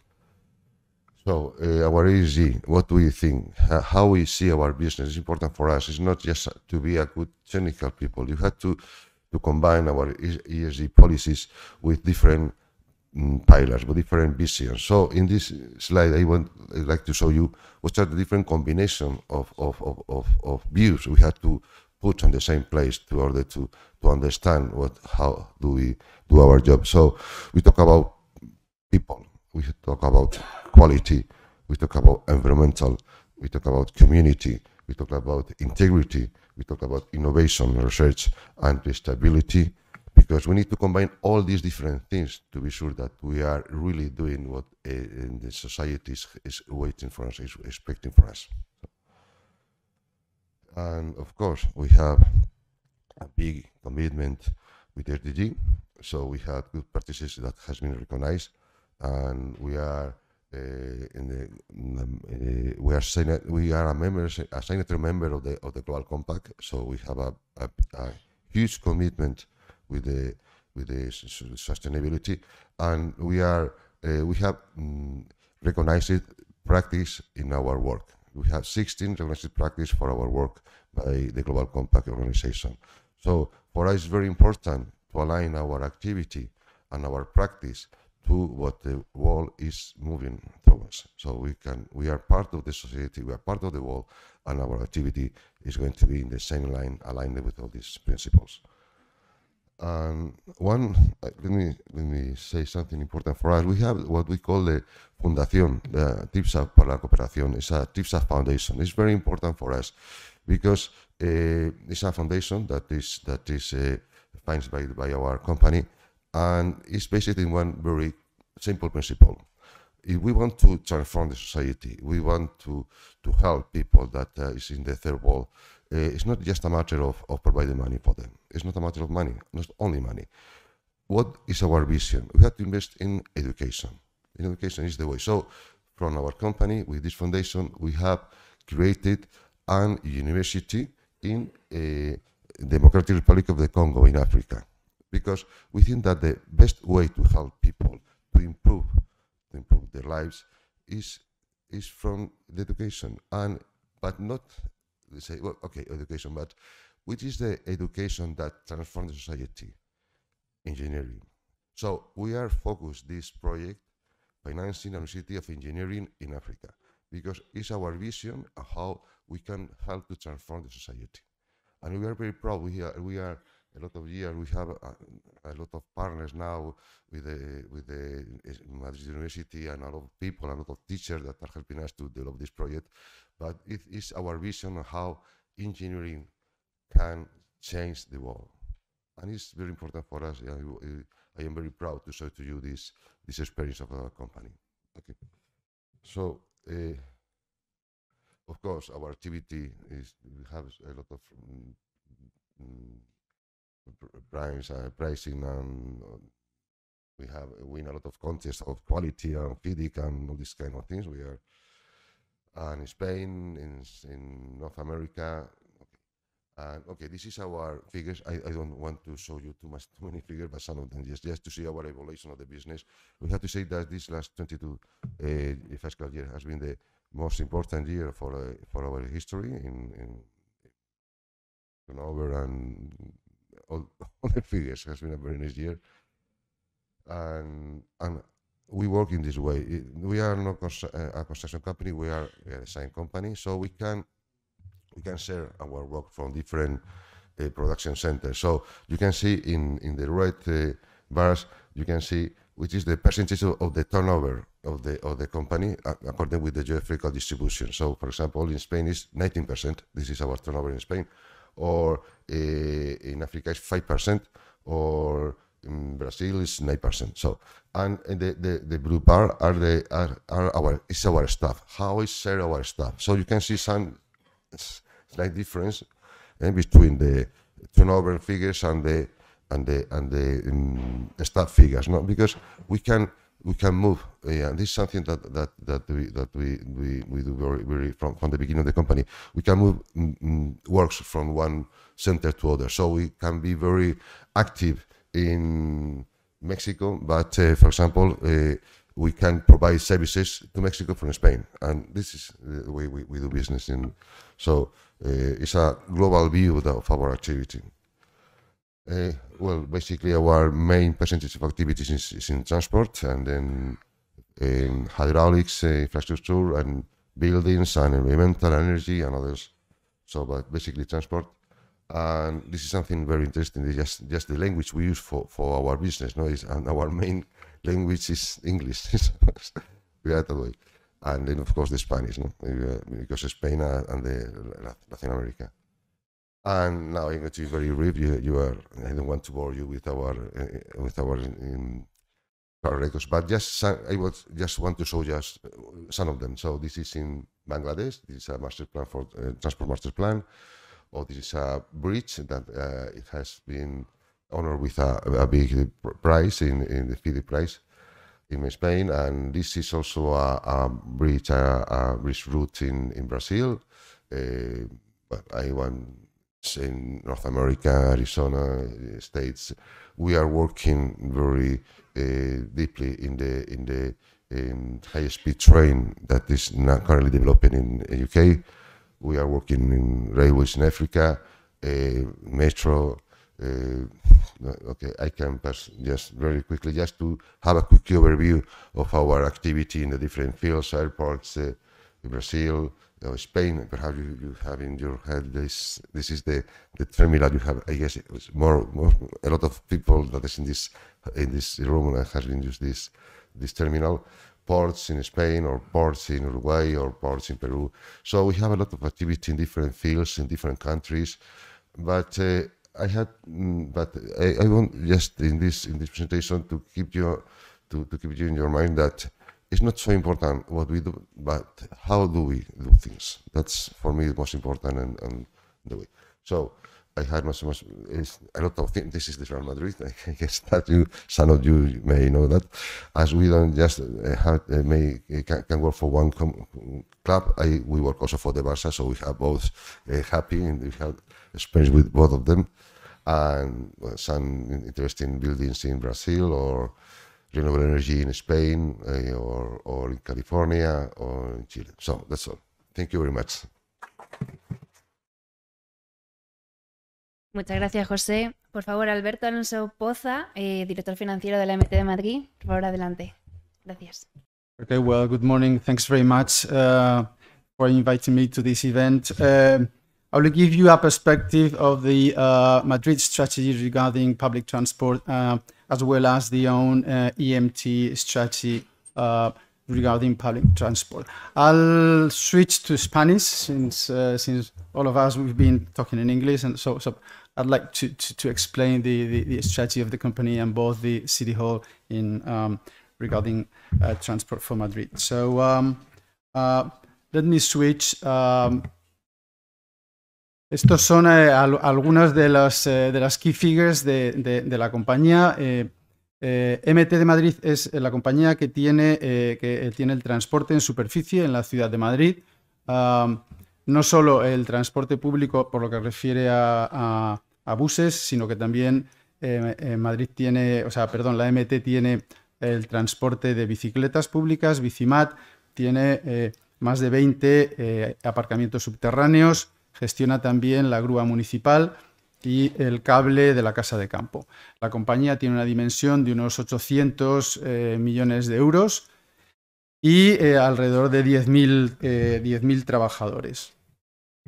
Cuando nosotros empezamos a diseñar el plan estratégico de la compañía, que como mencionaba antes está absolutamente alineado realmente con el plan estratégico de transporte para la ciudad del Ayuntamiento de Madrid, quisimos incidir en 4 objetivos corporativos, pero básicamente yo diría que por lo que interesa a este auditorio, uno está muy enfocado en lo que es la descarbonización del transporte público, y también, lógicamente, apoyado en economía circular. Y otra idea sería una innovación. Las innovaciones en la compañía vienen por el lado, básicamente, de la ingeniería. El primero de los proyectos que yo quería comentar es el cambio que tenemos en la flota de autobuses en la ciudad de Madrid. Bueno, la flota de la MT son 2.100 buses. Y el programa o el proyecto que nosotros hemos acometido era dar por finalizado la composición dentro de la flota de buses diésel y avanzar con la electrificación de la flota. De forma que, como pueden ver ustedes, hemos dejado de tener buses diésel en 2022. El programa de compra de buses eléctricos es bastante ambicioso, de forma que cuando termine nuestro plan estratégico, el plan estratégico tiene una duración hasta el año 2025, tendremos en 2025 un 25% de la flota eléctrica. Junto con esto, hemos tenido un programa de compra de buses de gas natural comprimido que llega a su punto más alto, o llegó a su punto más alto en el año 2022, y a partir de ahí baja. De forma que idealmente en el año 2027 tendremos más o menos 2/3 de la flota estará compuesta por buses de gas natural y 1/3 por autobuses eléctricos.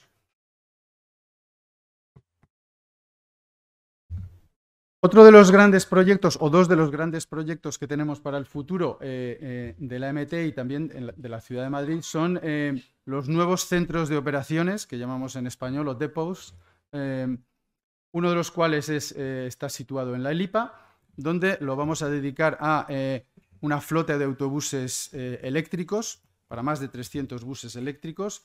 Esto pensamos que puede estar construido en 2 años y medio, luego estaremos hablando del año finales 2024-2025, y junto con este centro tiene un presupuesto de alrededor de 120 millones de euros, presupuesto de ejecución, y luego el centro de las tablas, donde nos trasladaremos, es un centro más grande con una capacidad para albergar a 513 buses, es casi el doble que el centro de la Elipa, y en el centro de las tablas, que va a ser un centro también mixto, ¿no?, para acoger buses de gas natural y buses eléctricos, este será un movimiento que haremos al dejar nuestro centro actual, que se ubica al lado de la estación de Chamartín y que está afectado por la operación urbanística Madrid Nuevo Norte. Este segundo centro es, como digo, de mayor envergadura y tiene un presupuesto de ejecución de 150 millones de euros. Otro proyecto emblemático, aunque en esta ocasión es un proyecto piloto, pero creo que es bastante interesante, es la construcción de una estación de hidrógeno in situ en uno de los centros nuestros, concretamente en el de Entrevías.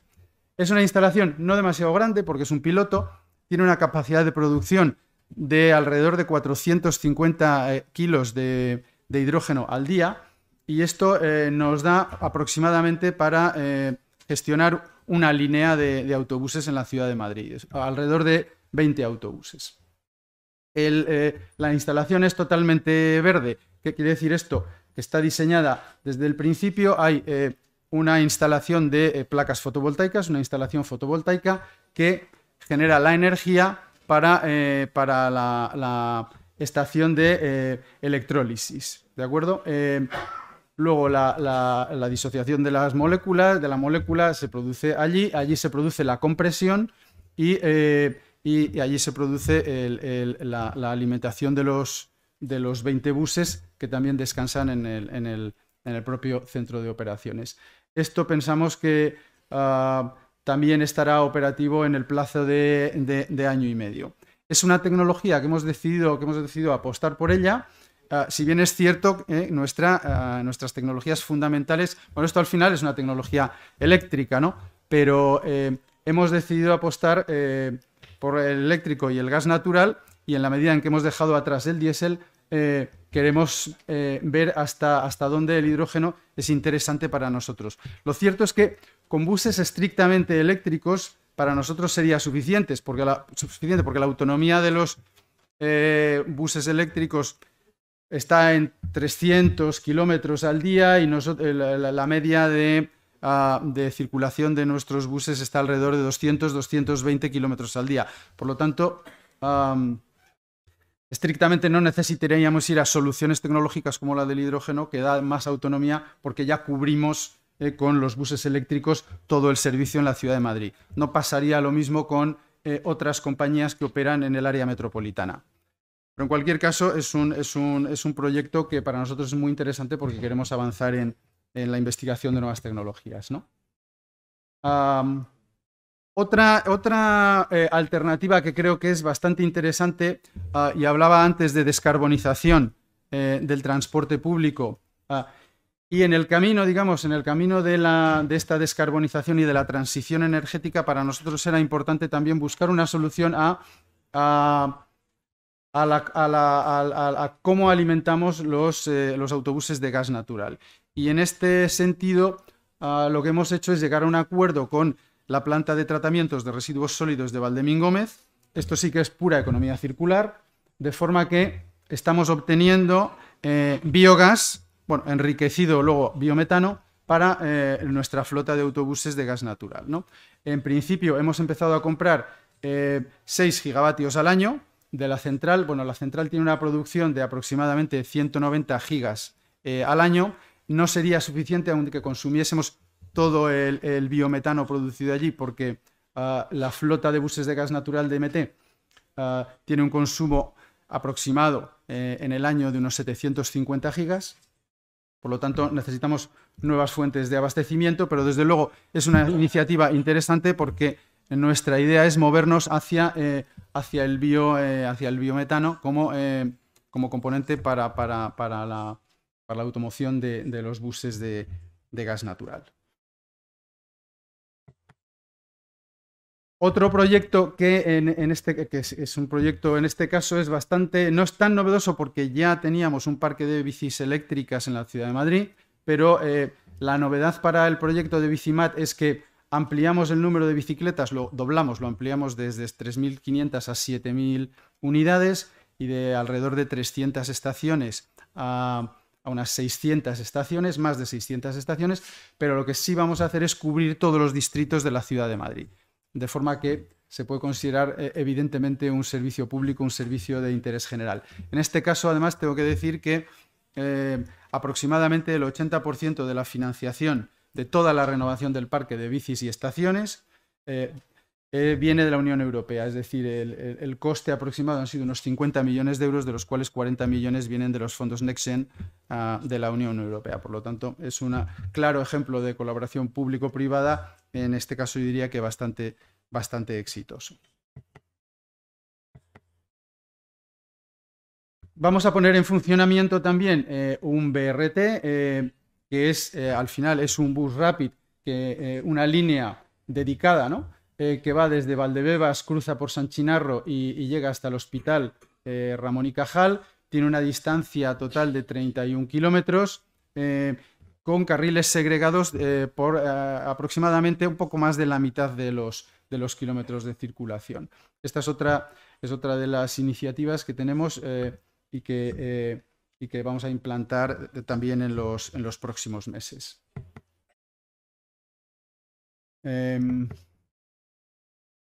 Y este es un ejemplo de los hubs que estamos acometiendo, que estamos construyendo. En este caso está en Canalejas, debajo del Hotel Four Seasons, y donde pueden ver que no solo hay puntos de recarga, hay plazas para aparcamiento de car sharing, de moto sharing y plazas para las bicicletas eléctricas. Al final es un hub.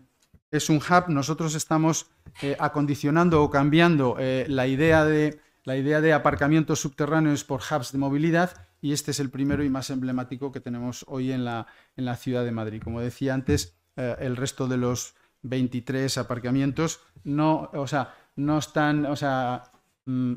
han completado, digamos, la transformación en un hub de movilidad, pero nuestra idea es ir hacia este modelo. Al final, de todos estos proyectos que, como ven, están muy enfocados en la ingeniería y muy enfocados en la innovación y en la descarbonización del transporte público, tenemos un presupuesto que es bastante ambicioso. Como comentaba antes, el plan estratégico va de 2021 a 2025. La idea es invertir alrededor de 1.000 millones de euros, 1 billón americano, de los cuales 500 millones de euros serán para la transformación y la renovación de la flota de buses, y el resto, básicamente, aquí hemos disociado lo que es construcción de instalaciones técnicas, pero básicamente construcción e instalaciones técnicas, sistemas de información y tecnología se llevan los otros 500 millones de euros del presupuesto total hasta el año 2025. Bien. Esto es todo. No me extiendo más. Creo haberme ceñido al tiempo que tenía para la ponencia. Muchas gracias.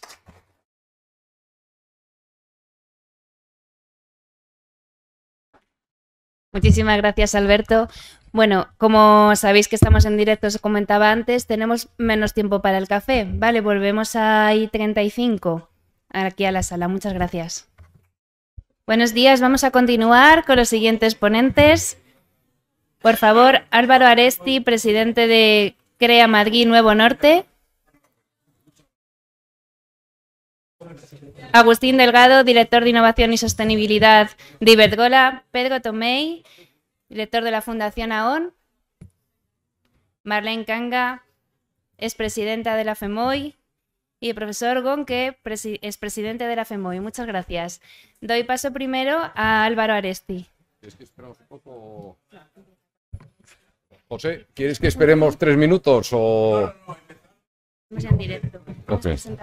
No.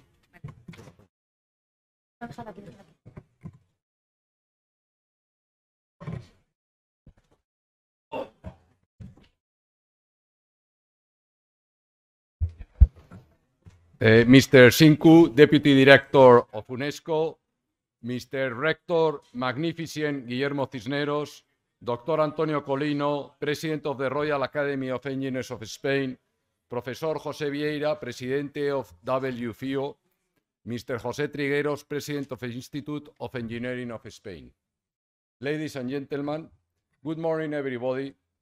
I would like to begin my intervention by thanking the organizers of this World Engineering Day for their invitation to take part in this session, and by congratulating them for getting Madrid chosen to host this international event, which is an exchange of knowledge about cities at the highest level. I believe that it is an excellent choice.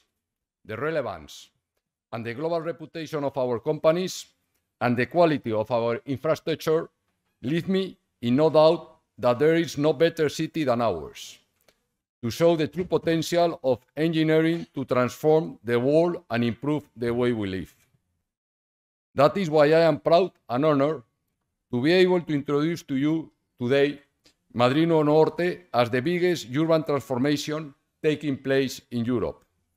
I am especially pleased to be able to do so here in this institution on this important day, and in the presence of the professionals who, to a great extent, we will call on to drive forward this profound change in the city of Madrid.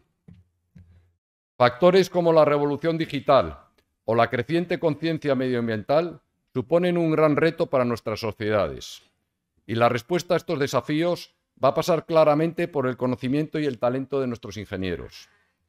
Los cambios que ya se están produciendo en este sentido están afectando de forma sustancial a la forma en la que vivimos, trabajamos, nos desplazamos y consumimos. Se trata, por tanto, de un fenómeno que está impactando de lleno en nuestras ciudades y que las exige adaptarse de forma rápida y eficiente. Porque solo las ciudades que lo hagan así podrán ofrecer la mejor calidad de vida y las mejores oportunidades a sus habitantes. Las principales ciudades del mundo son plenamente conscientes de esta situación y ya están inmersas en procesos de transformación. Madrid también lo está. Y lo está haciendo en buena medida gracias al proyecto Madrid Nuevo Norte.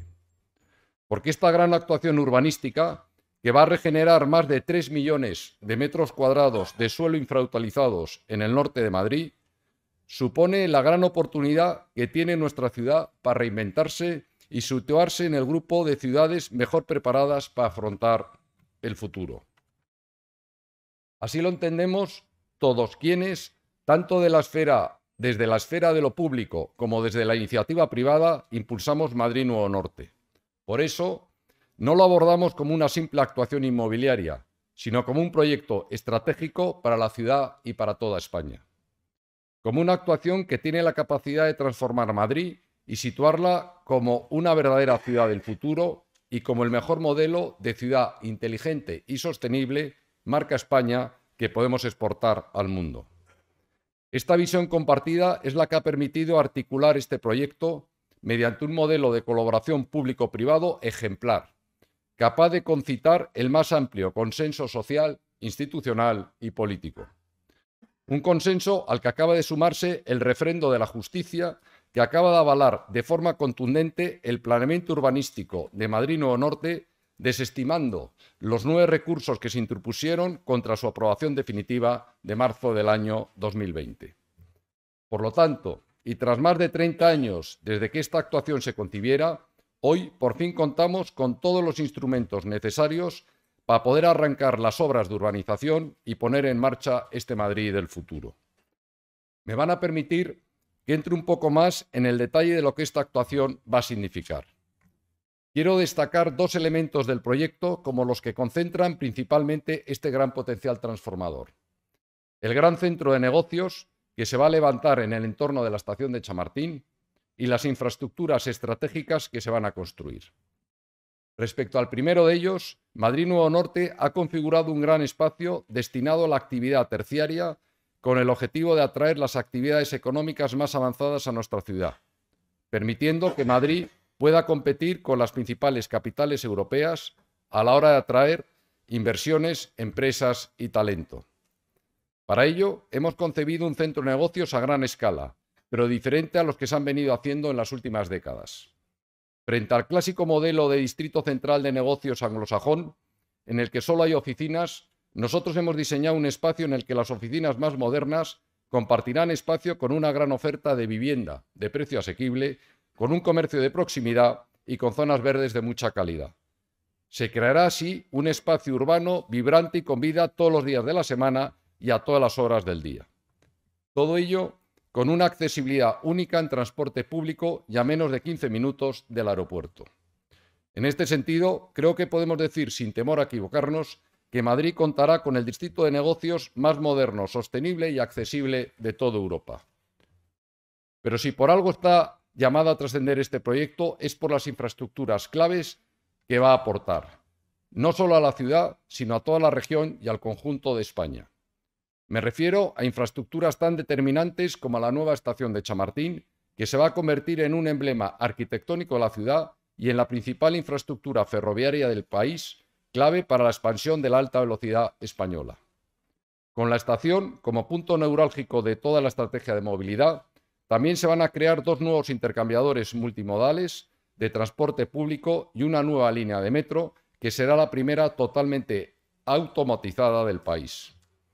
Estas infraestructuras forman parte de una apuesta sin precedentes de un desarrollo urbano por el transporte público y la movilidad sostenible, y van a permitir que 5 millones de personas puedan acceder en menos de una hora utilizando el transporte público a Madrid Nuevo Norte.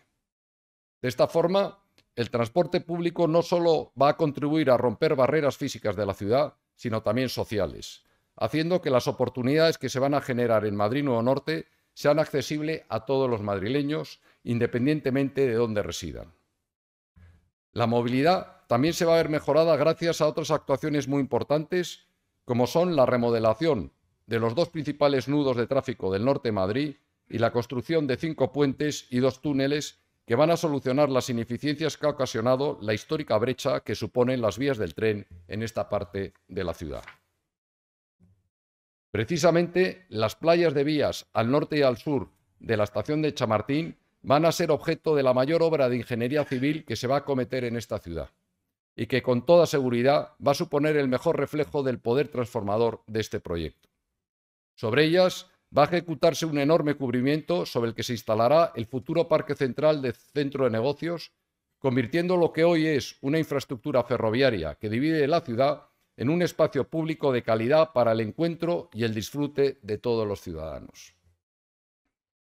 Para ello, se va a ejecutar un cubrimiento de más de 175.000 metros cuadrados, que va a hacer necesaria la construcción de 1.800 pilas de hormigón de 1,5 metros de diámetro, sobre las que se instalarán vigas de hasta 3 metros de canto y 40 metros de luz, permitiendo la creación de una gran losa que podrá soportar hasta 1,5 metros de tierra para la plantación de un verdadero bosque urbano.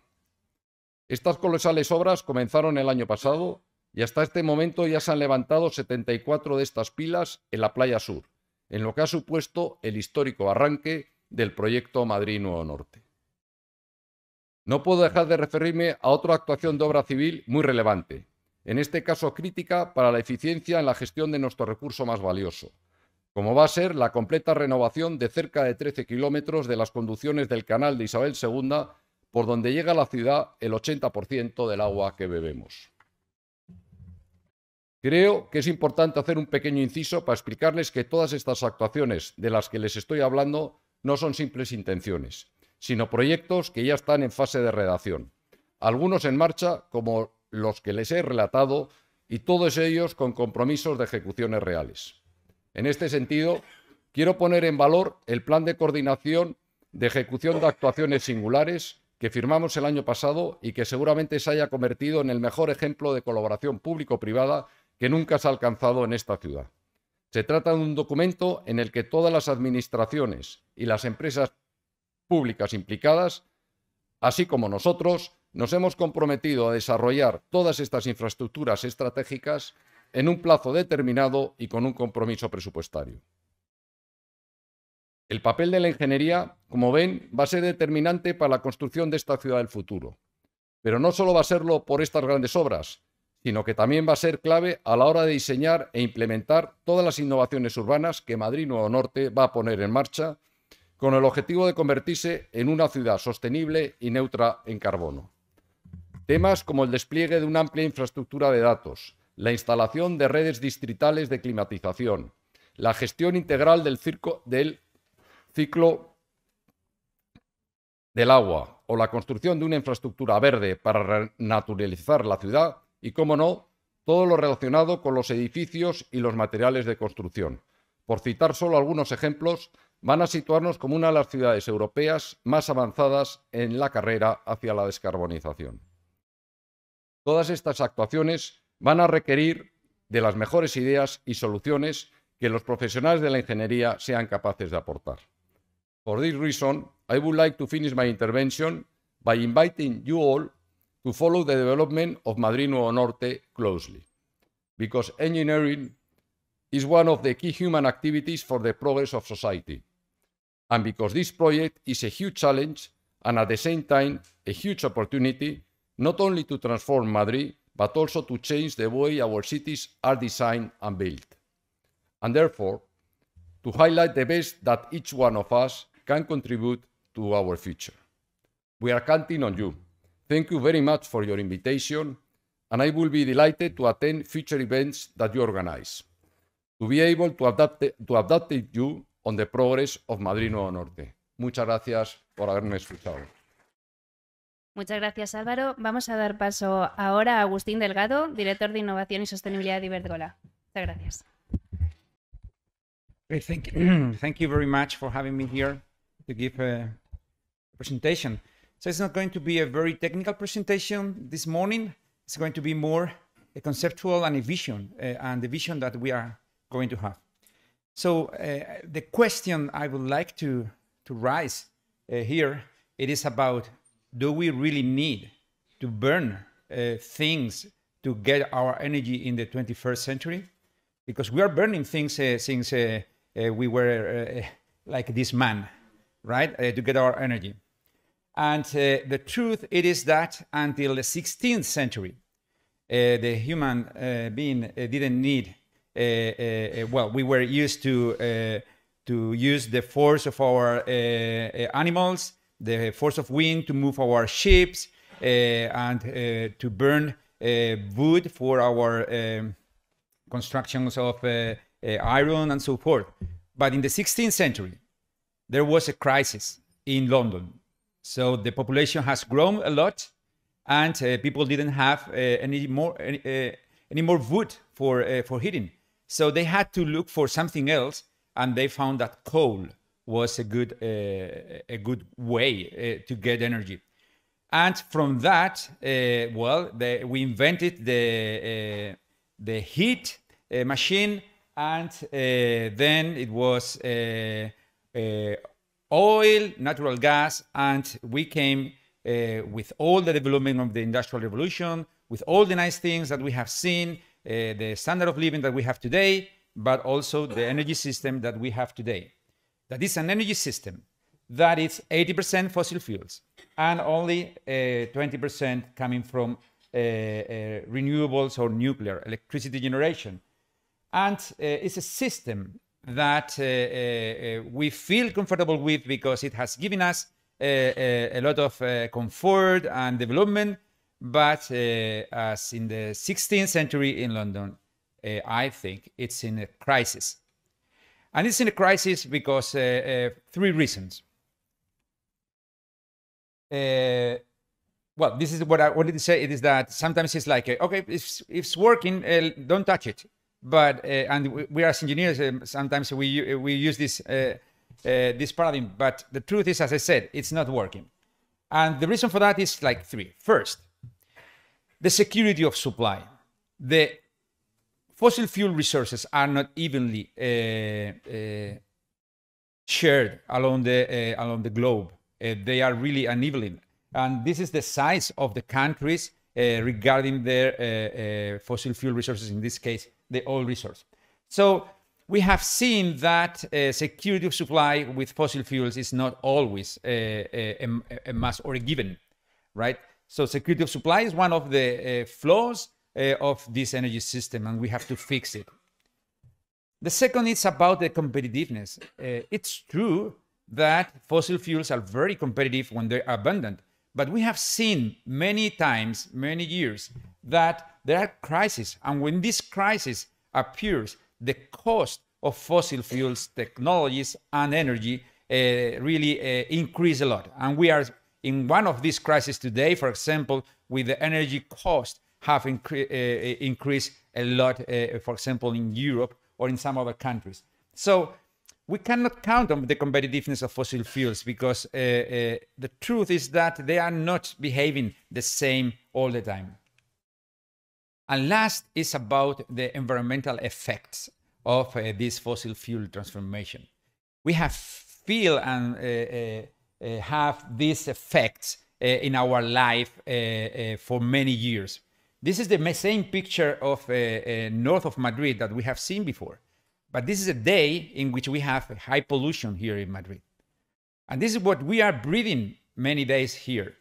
But not only here, but in many cities on in the world. And this is based on the fossil fuels that we use in our energy system. But it's not only about pollution, it's also about climate change. This is the range of temperatures that we are having in our world every year. And we see that there is an acceleration of this temperature increase year after year. And this is going to have big effect and impact in our daily life.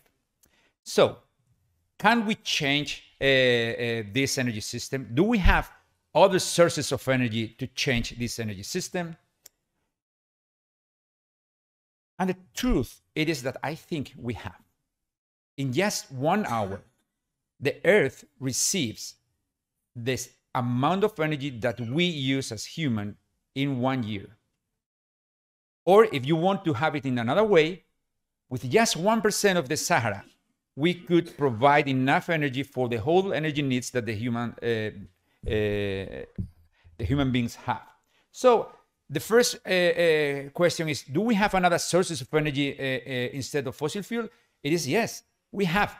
We have a huge nuclear reactor 8 minutes light years away that is giving us a lot of energy, that is the sun.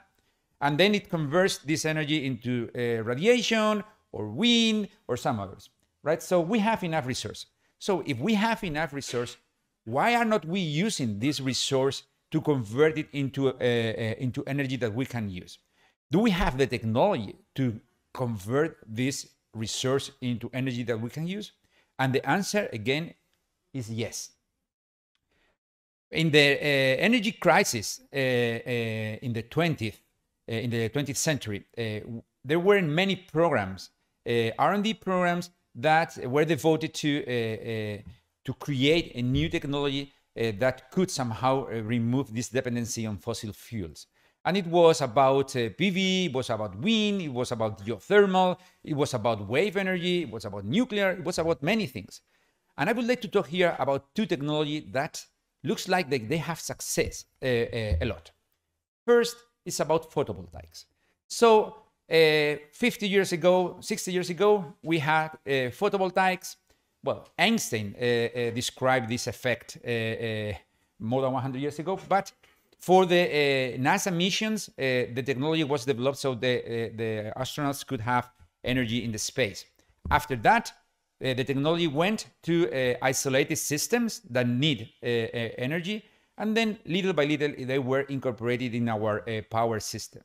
But today, solar photovoltaic has decreased its cost so much in the last 10 years, more than 80%, that we can say that in most parts of the world, solar energy is the cheapest source of electricity that we have today.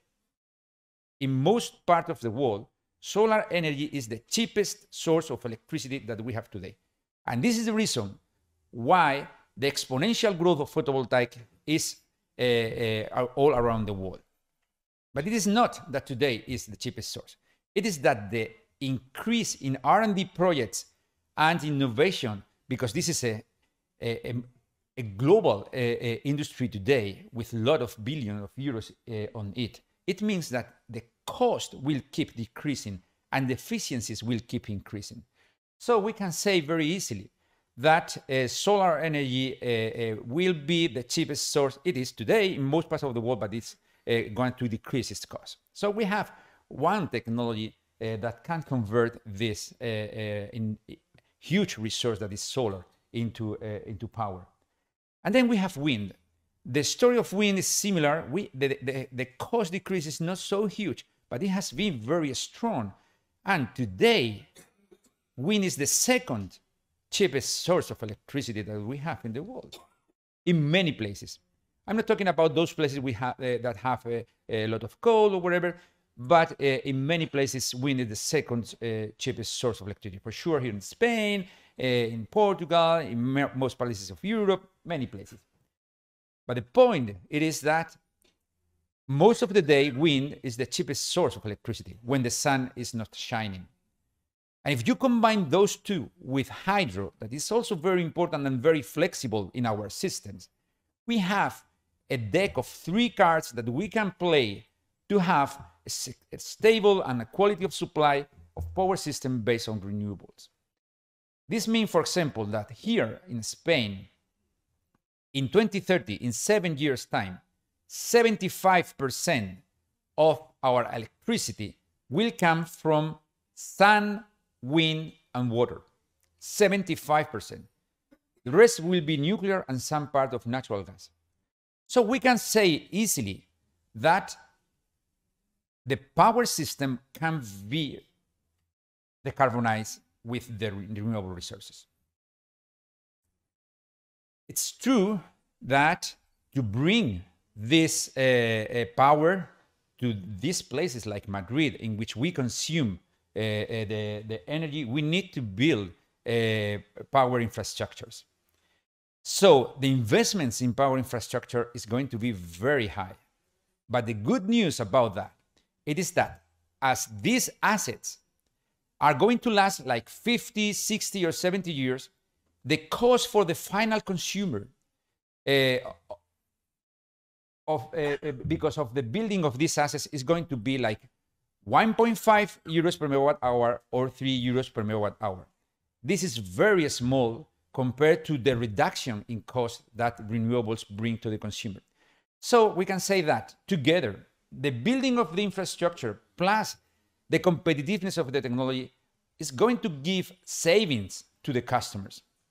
So there is not a problem in investment terms on building these infrastructures, and it's a good opportunity for companies like us. So now we have enough resource, enough technology to convert this resource into electricity, transmission and power lines that are not going to add a lot of cost to the system. So why don't we use this power that is renewable, is competitive, it's clean for our uses of energy? There are 3 uses of energy. It's residential, industrial, and transportation. Only 1% of the transportation needs, energy needs, come from electricity. 99% is dependent on fossil fuels. Can we change that? Well, one of the samples is the electric vehicle. Is going the electric vehicle to change how we transport ourselves from one place to another? And I think the answer is yes. Again, the battery has increased its performance very much along the years, thanks to the cell phones and the computers and so on, and the cost has decreased a lot. Today, we are very close to have electric vehicles that operate them will be cheaper than operating an internal combustion engine. And this break-even point will come along this decade, probably before 2030. So to have an electric vehicle and the cost of the electricity to move this electric vehicle is going to be cheaper than to have an internal combustion engine and the cost of the petrol or the oil to move this internal combustion engine. There are 4 things that I think will bring this. First, as I said, it is the cost. Today, the battery costs are above 100. When we reach 100 euros per kilowatt hour, we will reach this parity, and we expect to have like 65 euros per kilowatt hour in the future. So it's going to be cheaper. When you go to the car dealer in 10 years' time, you will find that the electric car is the cheapest option. Second is autonomy. We have today models that has 400 or 500 kilometers of autonomy. This is 4 hours driving. So it looks like that makes sense that after 4 hours driving, you have to stop and to get a rest. Then is the charging time. We are today building infrastructure of 150 kilowatts, 350 kilowatts that can charge a car in a time of 15 minutes. You can charge 400 kilometers in 15 minutes. I think that makes sense, right? And then is the charging infrastructure that is being developed. So we have some examples in the world. Norway has sold 80% in 2022 of electric vehicles, only 20% of internal combustion engines. So I think this is a world we're going to have. In 2030, we will have 200 million electric vehicles in 8 years' time, but from that, it will be exponential growth. We know what exponential growth means. We have seen that in many other industries. When the car is cheap, when you have all the infrastructure and so forth, the growth is going to be exponential. The other technology I would like to talk is about heating. 50% of our needs is for heating. So this is, for example, a system that uses a heat pump for heating at homes with coefficients of operation of 3 or 4. This means efficiency of 400 and the possibility of really decarbonize our homes, as Alvaro before told in his speech. And I have come here not saying a word about hydrogen, but I will say something about hydrogen. Because once we have all these systems that use electricity in place, there will be hard-to-abate sectors that is difficult that can use power. And then we have hydrogen. This is the largest green hydrogen plant being built in Europe in Puerto Llano. This hydrogen plant it's producing hydrogen for a fertilizer plant of Fertiberia. So we can convert electricity into molecules and then use these molecules for those hard-to-abate sectors. And then I think that we have this future. This is the energy outlook, the World Energy Outlook from the International Energy Agency. And the electrification of the demand is something that we will be seeing in the future. A lot of engineering is needed for that. Will be exponential growth. And we will convert this 20% only use of electricity into probably 60 or 70%, being the power, the new energy carrier of the future, not gas or coal or oil.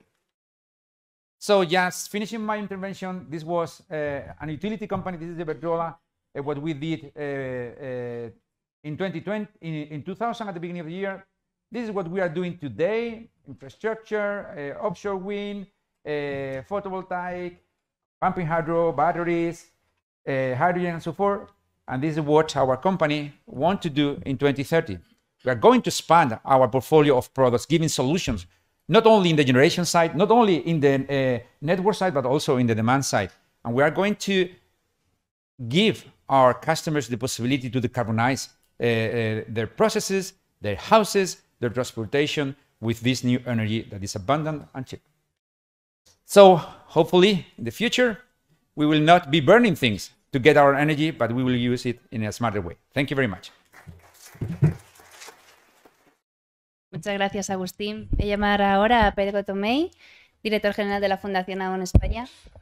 Estimado presidente del Instituto de la Ingeniería de España, estimado presidente de la Federación Mundial de Organizaciones de Ingeniería, estimado presidente de la Real Academia de Ingenieros de España, ingenieros, señoras y señores. En primer lugar, dar las gracias de nuevo al Instituto de la Ingeniería de España por invitarme a intervenir por segunda vez en este gran foro dedicado a la ingeniería, celebrado en Madrid en su Día Mundial, hoy 4 de marzo 2023.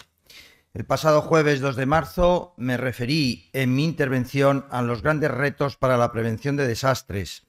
Y es que desde el Observatorio de Catástrofes de la Fundación AON España que dirijo, tenemos mucho que decir en esta materia y de nuestra vinculación con la ingeniería. Sin embargo, me han pedido que hable hoy de la importancia de celebrar el Día Mundial de la Ingeniería y de la importancia que tiene la ingeniería en la sociedad. Y además, me ha sido encomendada la labor de motivar a los jóvenes a estudiar ingeniería. Siendo un economista que se va a dirigir a un auditorio de ingenieros, los aquí presentes en el instituto y los más de 30.000 me dicen que nos están viendo en directo por streaming, voy a ver si consigo cumplir con la expectativa, pero les ruego sean benévolos conmigo. La importancia de celebrar el Día Mundial de la Ingeniería. Pues bien, casi resulta una obviedad afirmar que celebrar este día es importante en cuanto a que se nos recuerde año tras año las grandes cosas que han hecho los ingenieros para llevarnos donde estamos hoy. Muchos de nosotros, los que no somos ingenieros, tendemos a dar las cosas por sentadas: la energía, el agua o los alimentos que consumimos, los vehículos que nos transportan, aéreos, navales o terrestres, los puertos, aeropuertos, los ferrocarriles, las comunicaciones, los materiales de nuestras viviendas y un largo etcétera. Todos ellos son consecuencia de procesos de ingeniería que han proporcionado tecnologías para millones de personas, para nuestro uso, disfrute y comodidad.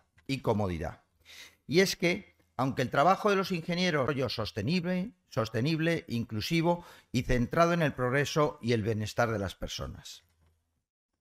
La importancia que tiene la ingeniería en la sociedad es por todos sabidos, que la evidencia de las aplicaciones de la ingeniería se remonta a la Edad de Piedra, con la invención en aquellos días primitivos de la rueda o la polea, entre otros. En las ciudades de Mohenjo-Daro y Harappa, pertenecientes a la civilización del Indo, ya encontramos infraestructuras urbanas reconocibles con un diseño planificado de las cuadrículas de la calle, una división estructural de las ciudades con fines comerciales, un sistema de drenaje bien planificado, etc. Todas ellas actividades de ingeniería civil consideradas muy avanzadas para ese periodo.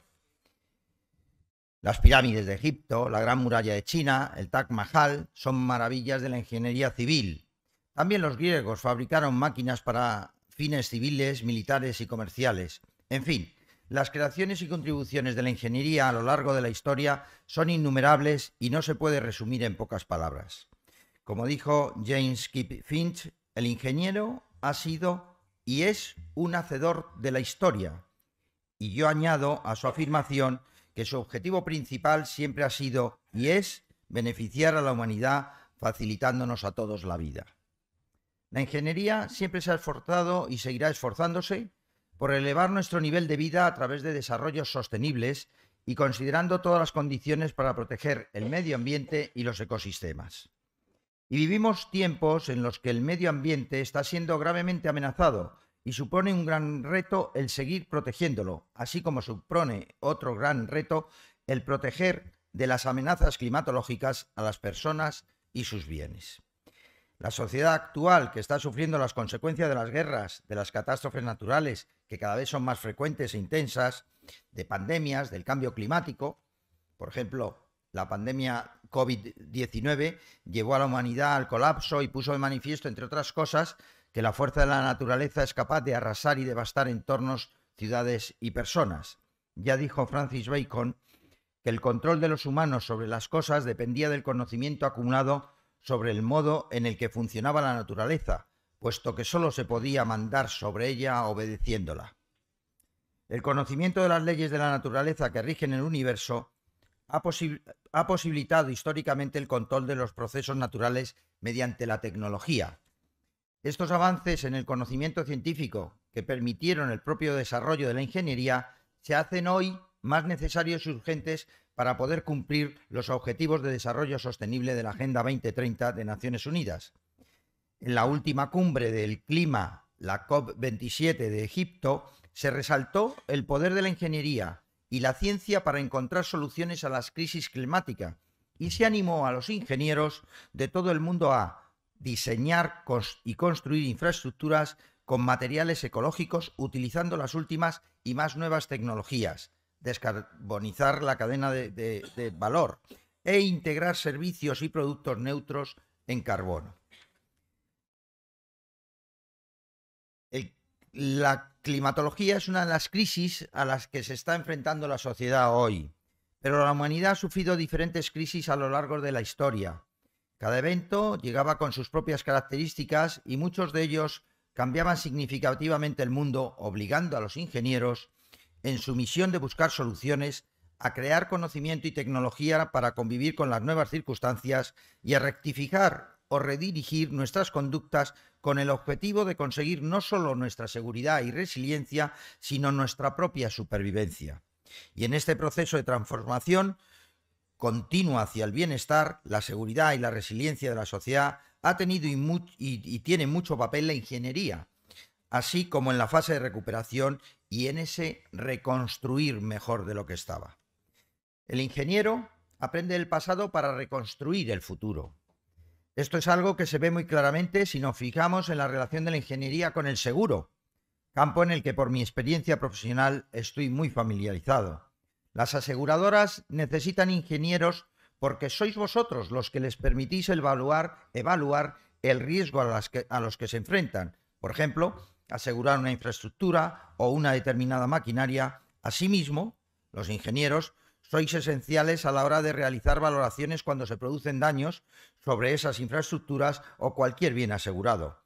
Es decir, vuestro expertise y know-how resulta fundamental para el seguro en la protección del tejido productivo nacional y de las infraestructuras de un país. En una época en la que desafortunadamente nos hemos acostumbrado a los siniestros extremos provocados por la proliferación de catástrofes, los ingenieros os estáis teniendo que enfrentar a ese correlato de condiciones extremas que lleváis siglos intentando dominar y comprender desde tiempos ya de Arquímedes. Las personas, especialmente las más vulnerables, están siendo víctimas de las consecuencias de fenómenos atmosféricos extremos y hoy ya es obligatorio para el sector asegurador tener en cuenta el cambio climático en el cálculo de los riesgos que asume. El problema de las catástrofes es que su siniestralidad es caótica y muy difícil de comprender, y es en un momento crítico al que hacéis frente los ingenieros cuando lo habéis creado y algo falla. Sin embargo, ese momento crítico es también impulsor del cambio, impulsor del proceso creativo para aprender del suceso y buscar fórmulas para rectificar y conseguir soluciones. Pero los ingenieros por sí solos no pueden ser impulsores del cambio si el contexto no es favorable, por lo que la construcción de un conjunto de regulaciones y condiciones marco es fundamental para el desarrollo de una ingeniería floreciente y sostenible. Asimismo, se sigue necesitando más cooperación a nivel internacional y la promoción de la gobernanza global, especialmente para que el trabajo de los ingenieros sea efectivo y podáis enfrentaros a desafíos abrumadores como la seguridad cibernética, los problemas del medio ambiente, la privacidad, la seguridad, la equidad o la inclusión.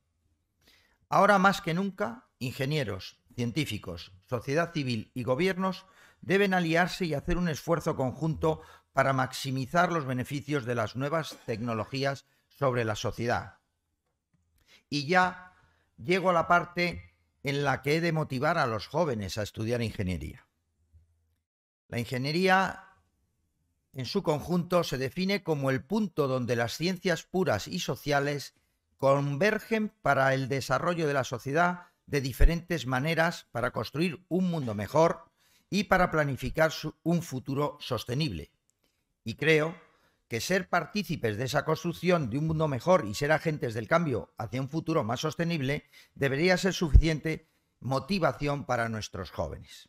Además, el mundo de hoy se mueve por la tecnología y muchos de nuestros jóvenes de hoy son nativos digitales, así que nadie mejor que ellos estará preparado para convivir con máquinas inteligentes en un mundo cibernético. Por otro lado, no debemos olvidar que estamos a 7 años de llegar al fin de la Agenda 2030 para el Desarrollo Sostenible, y muchos países están demandando ingenieros para poder cumplir los ODS y solucionar problemas como el acceso al agua limpia y el saneamiento, energía limpia y asequible, infraestructuras resilientes, crecimiento económico y trabajo decente, etc. Y es que los grandes retos y problemas de la humanidad se tienen que seguir resolviendo con ingeniería. Según The Economist, el número de ingenieros que se gradúan en cada país no son suficientes para satisfacer las necesidades del mismo. En el caso del nuestro, de España, según un informe del Observatorio de Ingeniería de 2022, la economía española deberá incorporar como mínimo 200.000 nuevos ingenieros en los próximos 10 años, si queremos cubrir las necesidades de las empresas en todos los ámbitos de actividad, pero especialmente en la industria, los servicios o la consultoría. Así que está claro que el mundo necesita ingenieros. Y por concluir con una nota curiosa, en cumplimiento de la encomendada labor de motivar a los jóvenes a estudiar ingeniería, diré que si eres optimista, ves el vaso medio lleno. Si eres pesimista, ves el vaso medio vacío. Y si eres ingeniero, ves que el vaso es el doble de grande de lo necesario. Dijo Chekhov: cuando pienso en mi vocación, no temo a la vida. Así que sed valientes y animaos a estudiar ingeniería. Os necesitamos para ganar el futuro. Y vosotros, ingenieros, os pido que salgáis hoy de aquí, el Día de la Ingeniería, con una nueva misión, la de ser agentes y promotores de nuevas vocaciones. Contad y transmitid vuestra experiencia, que es madre de la ciencia, ya lo dijo el Quijote, y así lograremos captar el mejor talento para la ingeniería que tanto necesitamos. Feliz Día Mundial de la Ingeniería y a todos muchas gracias por escucharme. Muchísimas gracias, Pedro. Invito ahora a que venga Marlene Kanga, es presidenta de la FEMOI, por favor. Ladies and gentlemen and distinguished delegates, I'm going to change the topic slightly and talk about World Engineering Day and how that came about. When I decided to study engineering, I chose the profession mainly because I was good at mathematics and science, and I wanted to work in a field that was practical, that made a difference.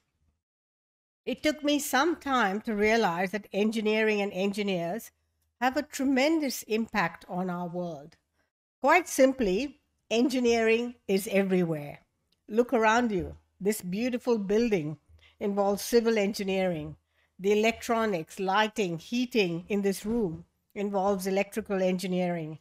And almost every discipline in engineering has a presence here in this room today. Engineering is the profession that can take us to the moon and the stars, and yet also provides the skills and the means to manipulate the properties of atoms. We are the profession that connects the whole world and can also empower individuals.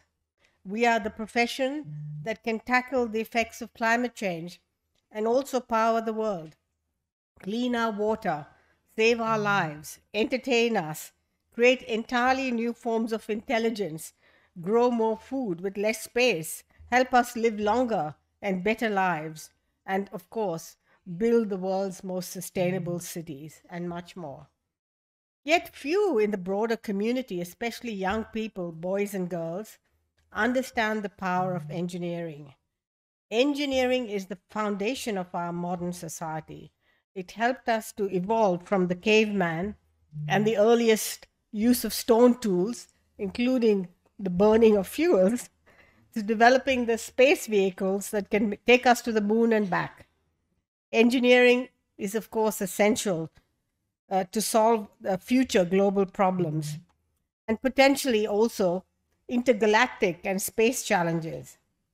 Few realize that it is engineers that have made it possible for billions to connect on the internet, as we are streaming right now live this event.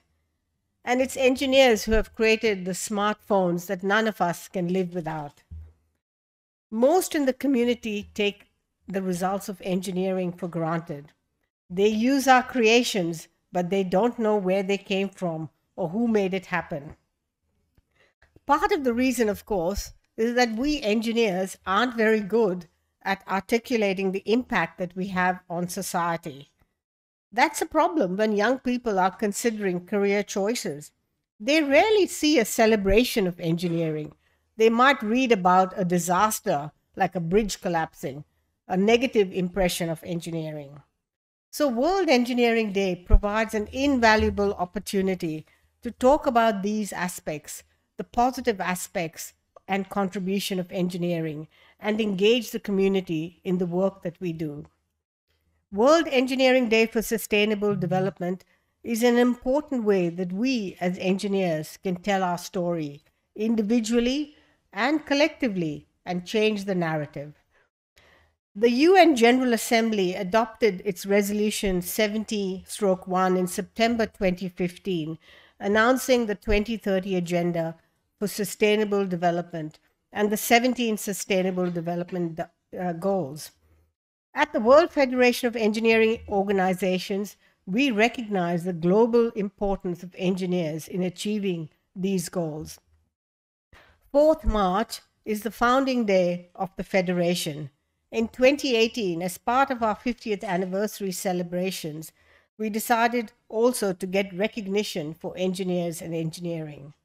At our 50th anniversary celebrations, when I was privileged to be president, we signed the Paris Declaration with UNESCO, committing to advance the UN Sustainable Development Goals through engineering. We also decided to lead the proposal to declare 4th March, the founding day of WFEO, as World Engineering Day for Sustainable Development. And I'm very proud to have led this successful initiative. However, I have to say that at the start, none of us had any idea about how to go about doing this.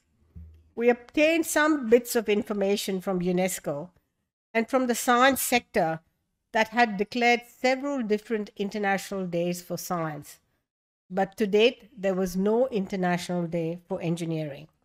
We talked to various ambassadors at UNESCO from the member states and obtained further bits and nuggets of information. We sought support from our members and from our peers, international organizations from around the world. We received 80 letters of support from these institutions and academies, as well as national commissions to UNESCO. The support of these groups represented some 23 million engineers from around the world. The numbers were astonishing.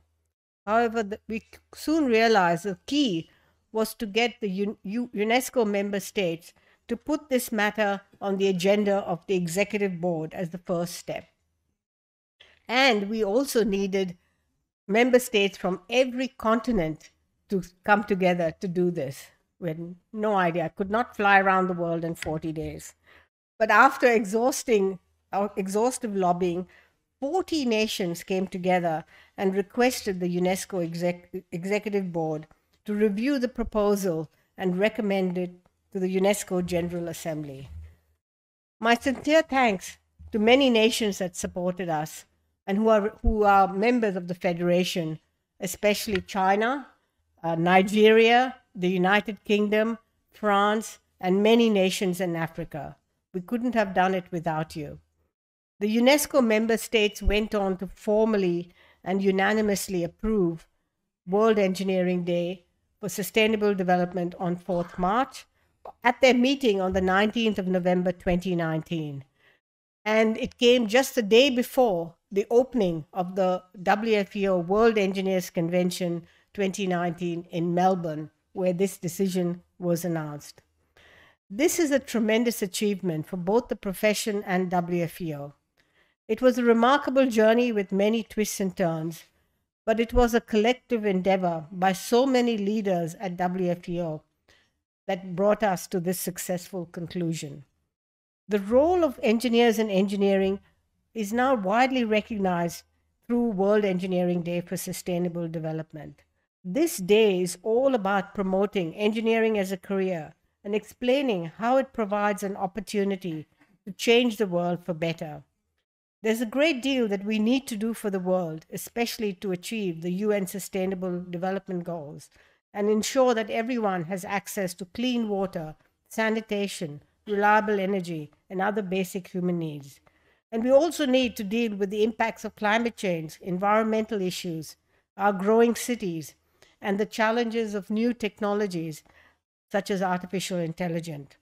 There's so much scope for engineers to solve these problems that our message is, if you want to change the world, become an engineer. World Engineering Day is a day for all engineers. WFEO purposefully designed the logo, which is behind me, which reflects the 17 UN Sustainable Development Goals. It's a logo that's in all languages, as you can see up there in Spanish, and I'm so pleased and proud to see that. The celebrations, I'm pleased to say, have also grown since the first celebration in March 2020, which was at the beginning of the pandemic. In fact, the in-person celebrations planned for Paris and UNESCO that year were quickly moved just 5 days before to an online celebration. But we've had in-person celebrations in 2022 in Costa Rica, and it's terrific to be here in Madrid this week. We have celebrations not just in Madrid, but also in Singapore and in UNESCO in Paris and all around the world. And I'm carrying my phone with me because the internet is going down with all the tweets that are coming around the world, from around the world in so many languages, and seeing all the celebrations from fun runs to people on the news, to conferences, to registration presentation ceremonies. It's a huge diversity of celebration. In a world that has so many problems, where we have so much negative news, I think it's wonderful that we have a positive celebration of engineering. And this is an opportunity, as we have seen today, to engage with government, with industry, and with universities. City mayors have been here this week, and the leaders of industry, together with academics and civil society. My hope is that this will continue to grow and will help us all to address the ongoing shortage of engineers, so crucial to develop the strategic frameworks for the implementation of engineering solutions for sustainable development. Thank you. Muchísimas gracias, Marlene. Me llamará ahora el profesor Gonqué, es presidente de la FEMOI. Muchas gracias, profesor. Respected leaders, dear colleagues, fellow engineers, today is March 4th, the very day of the World Engineering Day for Sustainable Development. Dr. Marlene Kanga just tell us the journey we have gone to get this World Engineering Day. But I'm going to talk about the theme of this year's World Engineering Day, engineering innovation for a more resilient world. After several rounds of discussion with UNESCO, we finally choose this theme. Apparently, on this theme, resilience is highlighted. Why to highlight resilience, especially for this year? My understanding is that, at first, resilience is very important, vital important for sustainable development. Without resilience, there will be no sustainability. Even though some SDGs could be achieved for some time, but that will be fragile. Could not sustain. So we need resilience. Because of the importance, we highlight this in this year's theme. But not only because it's importance. It's also because the word resilience today is in danger. We can see the resilience of the world has been seriously challenged from all aspects. Environmentally, we suffer more and more, and even more frequently, extreme weather and climate crisis, natural disaster, and so on and so forth. And the growing divide between the haves and have-nots, extreme wealth and extreme poverty, is splitting our societies, countries, and wider world. Armed conflicts like the war in Ukraine, epic geopolitical divisions are undermining global stability and sustainable development. All these acted together, together with COVID, pose great challenges to the world resilience and bring the world to the edge of a new recession. So I think that's why we highlight resilience at this moment. So this is the newest event happened last month in Turkey and Syria. And seeing this picture, as an engineer, I really feel shame. We should brought more resilience to the people living there, but behind this are a lot different reasons. Anyway, in view the world resilience is in danger, what we need is actions by engineers. When we talk about a more resilient world, that means a systematic resilience is required. However, among many others, I believe the resilience of food, of housing, of transport, and energy are essential for a resilient world. And we have learned a lot from in the past 2 days and from previous speakers today about engineering innovations for a more resilient world. And today, I think, in my capacity as the immediate past president of WFU, I want to add some information, activities by WFU to show how hard we work on a more resilient world. First, I'd like to mention that we have done a lot for the food resilience. Before the pandemic, supported by our Tunisian member, WFU and its partners has organized a symposium on the food security, engineering and food security. And we declared a declaration we called the Tunisian Declaration on the Food Engineering and Food Security. On that declaration, we have identified the main challenges to the food security in engineering context, and also call for collaboration, international collaboration, to reinforce engineering innovations in agroengineering. However, last year, in view of the new estimation from the United Nations that some 90 million additional people around the world will be pushed into extreme poverty. Added to the number is nearly 700 million. They're still in the life in poverty. So they are struggle to fulfill their most basic needs. At first, is food. So regarding this, WFU leadership has made an official visit to the United Nations Food Agriculture Organization, FAO, to meet the Director General and his executive team to have an in-depth discussion to engage engineering into their missions and to explore the possibility to set a pilot project to use emerging technologies such as Internet of Things, big data, artificial intelligence for a green, more productive, lower carbon, and smart agriculture. And we're also working on the resilient infrastructure building.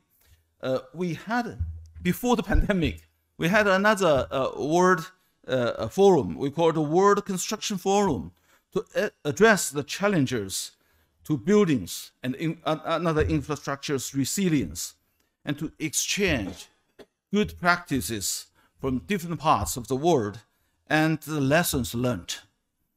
And another declaration is released for building and infrastructure resilience. I remember I read it out at the closure of that forum.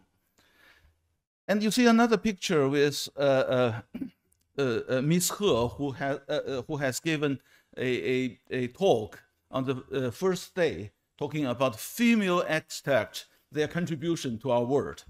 Actually, on that picture, he is speaking on a forum organized by the committee of WFU on engineering of innovative technologies. What she talked about was green and resilient construction. And in fact, she is leading a working group in the International Standardization Organization, ISO, its 59th Technical Committee on Buildings and Civil Engineering Works. And his working group is dedicated for the resilient and green building. So here you see some works we have done for energy. We know energy is essential for human life and production. However, our energy system is facing two serious challenges. On the one side, energy poverty remains extensive. About 8 million people lacking access to electricity, and more than 3 billion people, according to the World Bank report, relying on polluting solid fuels for cooking, which causes an estimated 3.8 million premature deaths each year. On the other hand, energy-related greenhouse emission reached its historical high of 33.1 gigaton in the year 2018 and caused more than 73% of total carbon emission of the world. This is far from being on track to meet the Paris objectives. Additionally, due to many reasons, including geopolitical tensions, crises, the energy supply chain suffering severe damage today. On COP27 last year in Egypt, WFU has made a statement on energy and climate, which is a strong voice of engineering community to state our comprehensive considerations of all relevant issues such as accessibility, efficiency, decarbonization, resilience, and security of energy. So now I come to transportation. Here you see the United Nations Global Sustainable Transport Conference, which is the top-level platform for transport convened by the United Nations Secretary General. WFU is an active player on this stage.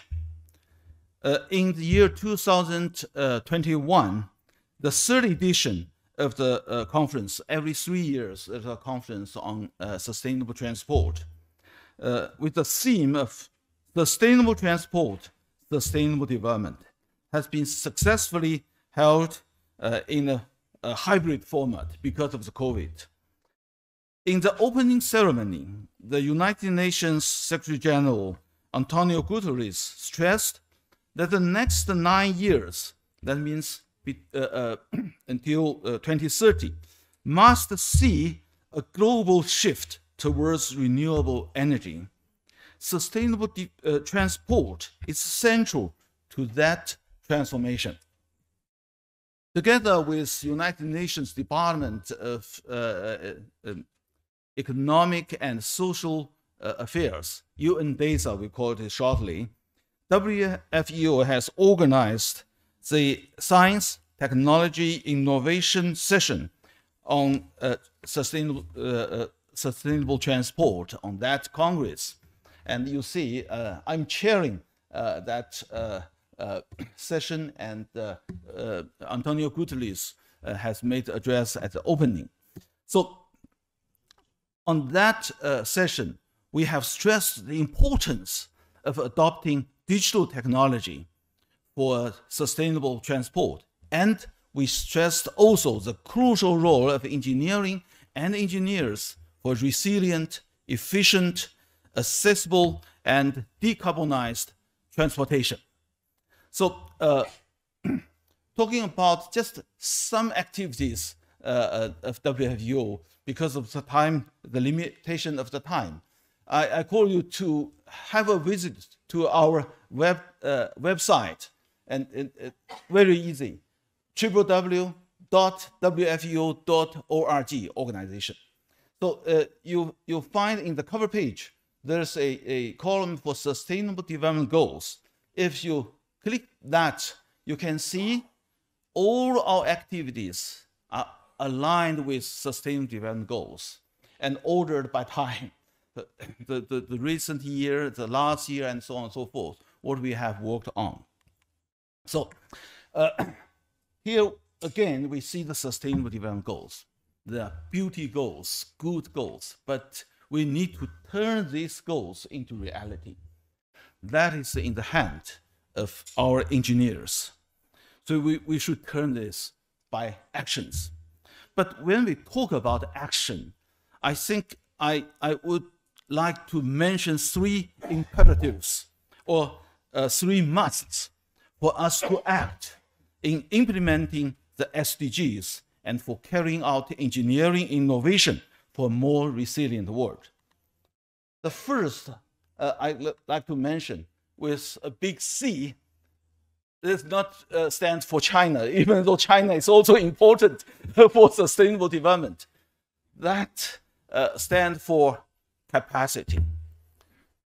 For showing such heavy responsibility, we need to increase our capacity to implement, to accelerate the implementation of SDGs. Especially, I'd like to mention in the digital transition, engineers, no matter from what specific discipline, need to adapt and to lead the digital transformation. We have to use big data, artificial intelligence, as a general purpose technique like electricity. If we could not properly apply this new technology, just as we could not use electricity. So capacity building is a must for us. And then there's a second C that stands for collaboration. I think previous speakers mentioned that engineers working in team. Facing to today's challenges to sustainable development, we need a big team, include all disciplines of engineering profession, include engineers from all countries. So indeed, WFEO, the World Federation of Engineering Organizations, is a platform for engineering collaboration across different engineering disciplines, across countries and continents, across genders, across ages, senior and junior, across cultural differences, and so on and so forth. We go together for far and also for fast. Our African friends also say, if we go far, we need to go together. But I think for fast going, we need also go together. So the last one, but never the least, is E. It's not engineering, because all we talk about is engineering. It is not efficiency, because we are working for efficiency. Here I'd like to stress is ethics. We need to behave in a more ethical and responsible manner to ensure our engineering practice are good for all people, leaving no one behind. And they are also good for the Earth, the planet, the only planet we have. So with this, I want to conclude my speech. Today, again, March 4th. And March 4th is a birthday of this federation, but March 4th can also imply March 4th to a sustainable future. Thank you.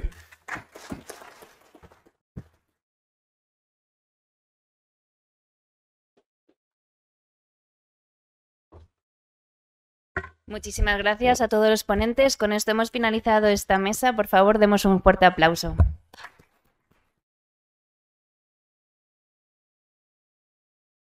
Ahora a continuación se está acercando ya el fin de esta celebración y antes de la clausura tenemos con nosotros a Andreas Brandner, presidente del Consejo Europeo de Ingenieros Civiles, que va a compartir con todos ustedes una declaración que ha traído para el presidente de la FEMOI. Por favor, adelante.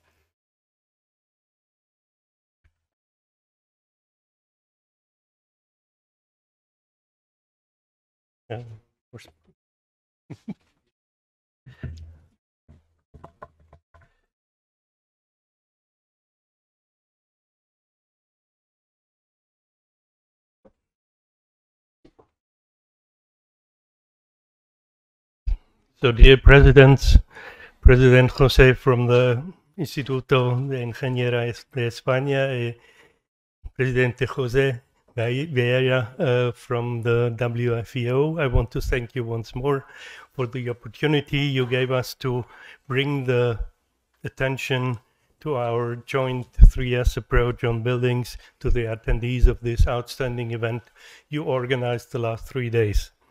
On occasion of the World Engineers Day, I would like to officially hand over the manifesto in Spanish and English and information for the attendees. You can find some copies out there on the table at the exit. Thank you. Okay, thank you very much.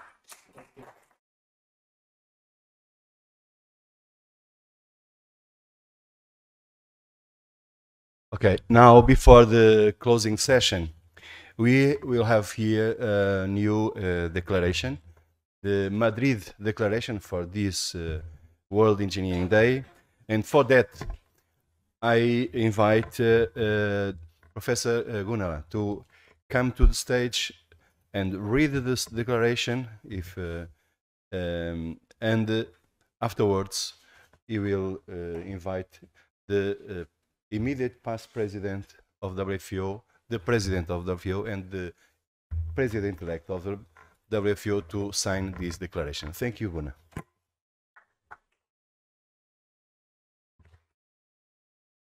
Thank you, President Jose, and thank you all for indulging us here. It's a privilege and an honor to be with you here. It's been a great experience, and more importantly, to read this declaration on behalf of WFEO. Declaration reads as follows. On the World Engineering Day for Sustainable Development, March 4th, with its annual theme, Engineering Innovation for a More Resilient World, the World Federation of Engineering Organization reiterates its commitment to fostering exchanges between civil societies and engineering leadership at the federal, state, and local level. We support and encourage engineering societies and elected leaders such as mayors, council members, and appointed officials to endorse the projects such as the Atlas Initiative for Climate Resilient Infrastructure. The Atlas Initiative is an action fostering bilateral exchanges that produce national assessments for climate resilient infrastructure to reduce climate risks, emissions, and disasters, incentive public and private investments, protect the environment, and leave no one behind. We acknowledge the greater investments and better insurance and reinsurance of infrastructure as called for by the Partnership for Global Infrastructure and Investment, depend on the expertise of engineers with unwavering support of city leaders to reduce climate disasters by raising both engineering and procurement standards. We recognize that engineers and infrastructure practitioners need to be invited to the decision-making table at the outset to optimize infrastructure planning, engineering, and design that enable improved climate resilience to avoid catastrophes. We see the need to combine technical expertise with those who know cities' needs to build the projects right and build the right projects. We further welcome city leaders and engineers to join us to work with the Coalition for Disaster Resilient Infrastructure, CDRI, multilateral development banks, and development financial institutions, capital markets to raise the standards, de-risk projects, to incentivize investments, operationalize policies, and move towards implementation of sustainable, climate resilient, equitable, inclusive, and quality infrastructure for all. Thank you very much. And this is a call and asking for an opportunity for engineers to be at the decision table. We have a lot of leaders, and as presented here by many of the folks, we appreciate the opportunity to be here and to serve the rest of the world, but we also need to be at the decision-making table to make good decisions for good projects. Thank you all for being here. Thank you so much. Thank you.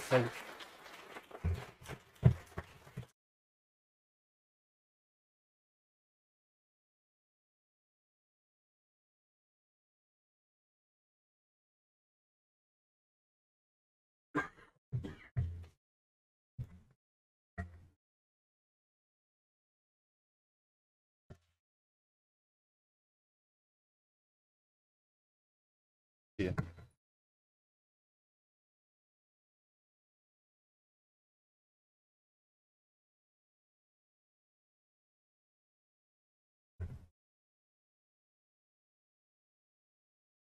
Thank you very much.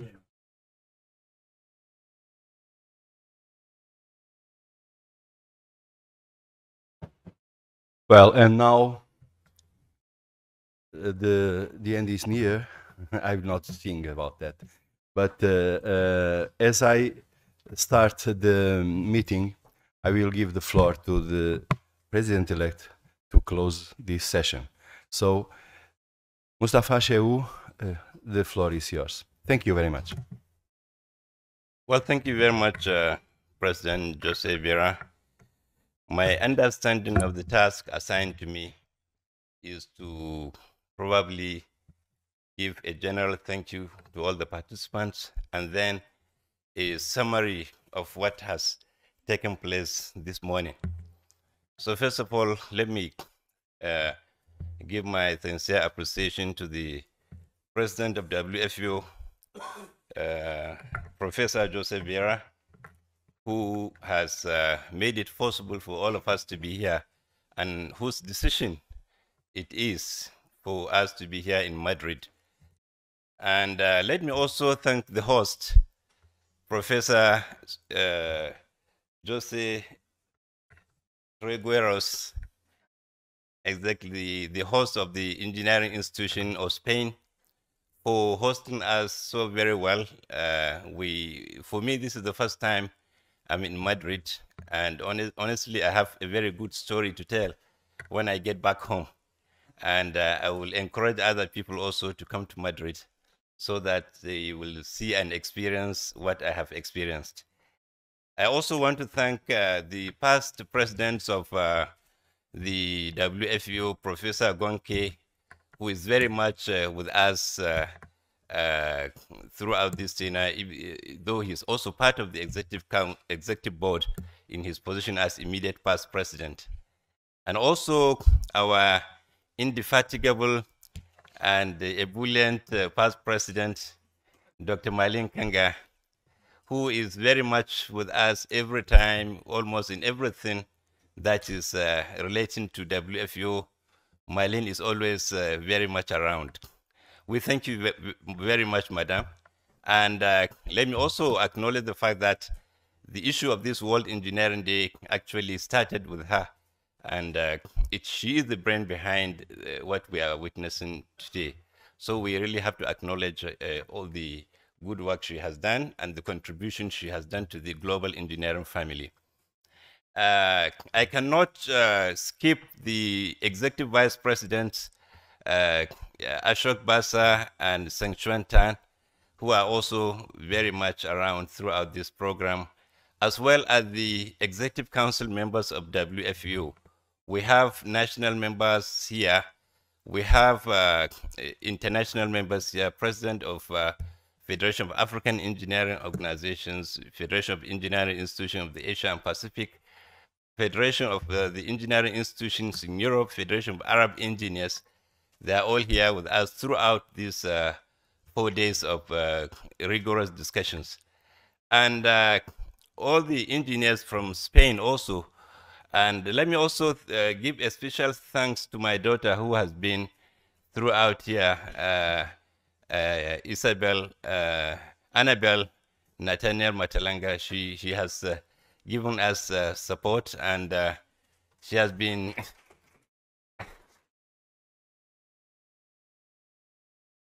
exactly. And let me also recognize other presidents of engineering institutions who are here present, who are not actually members of the Executive Council. I know Rwanda is here, South Africa is here, and other national members whom I cannot caption their names. So we thank everybody, because without you, honestly, this program could not have been a very huge success. So now let me go to recap what we have been able to do this morning. First of all, we had the opening speeches by the president of the Spanish engineering institutions, who has thanked everybody for being here and extended his hospitality and his invitation to go beyond even this particular program, that he's inviting us to come to Madrid in the nearest future. Then we had the Chancellor of the University Polytechnic Madrid. He also gave a very good and inspiring speech. And then we have Professor Antonio Colino, the president of the Royal Academy of Engineering in Spain here. He made one statement which really caught my attention, as the theme for the conference was engineering, the cities of the future. He then asked, what is the future? It is on us to define what is the future before we start off talking about how to engineer the cities of the future. So it is on us to define what is the future, or what we can forecast at the future, because it's about the engineering. And of course, we can also extrapolate. If we know today, we know what happened yesterday, probably we can extrapolate what can happen in the next 10 years, 20 years, 30 years, and 50 years. So that task has to be done before we can really have solution to the future of cities. So we thank you very much. Then we also had the president of WFU, Professor Jose Vera, who gave a brief about the World Engineering Day, and also the need for engineers to echo out their contributions to the solutions, to the solutions facing the global community. Oftentimes, engineers are not known to be outspoken, and if we don't voice out our contribution, certainly nobody will voice out our contributions for us. So we really need to learn how to speak out our successes, how to speak out our achievements, so that people know, and also how to speak out that we are ready and willing to provide solutions to the global community. A lot of times we don't really showcase what we can do. especially to the political class. So we need to showcase ourselves and let the leadership of our countries know that we are very much around, available, and willing to solve the issues facing our nations, facing our continents, and facing the global community. Then Dr. Malen Kanga came and announced the result of the hackathon. The hackathon in which Aquasmart from Mauritius were adjudged to get the third prize of 1,000 euros. Then Aquasolis from British Columbia in Canada got the second prize of 2,000 euros. Then Team Sponge from Philippines got the first prize of 5,000 euros. But one thing I think we also have to do is it's one thing for us to identify these young talents, young achievers, but then what do we do with what they have been able to develop? I think WFO will have to follow up on these innovations they have developed so that we find a way of commercializing it and then probably producing it at a commercial scale so that it can benefit the global community. Because the essence of the whole thing is to solve global challenges. And if we just keep it by at the stage of giving prize and then we don't promote it further, I think the essence is the whole aim is not achieved. So I think as leaders in WFU, we will make sure that we follow up on this achievement these youngsters have been able to develop so that we can see possibilities of producing them to commercial level so that it could be actually utilized by the global community. Then after that, I think we had some presentations from our sponsors. We had from Ibadrola, where he said alternatives to fossil fuel as energy source. We have now solar, we have wind. Of course, the hydro source also. In most parts of the world, solar energy is the cheapest source of energy globally. That is at today because the technology is being improved every day. Every day. I believe in the years to come, it will not be attractive even to use fossil fuel as a source of energy. So these are the issues he has highlighted. And he's saying that in 7 years' time, 70% of the energy will come from solar, wind, and hydro here in Spain.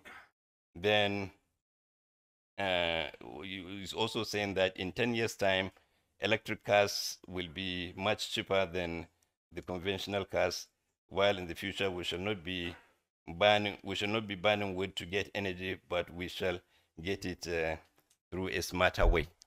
That is through solar, through wind, and through hydropower stations. Then we also had a presentation from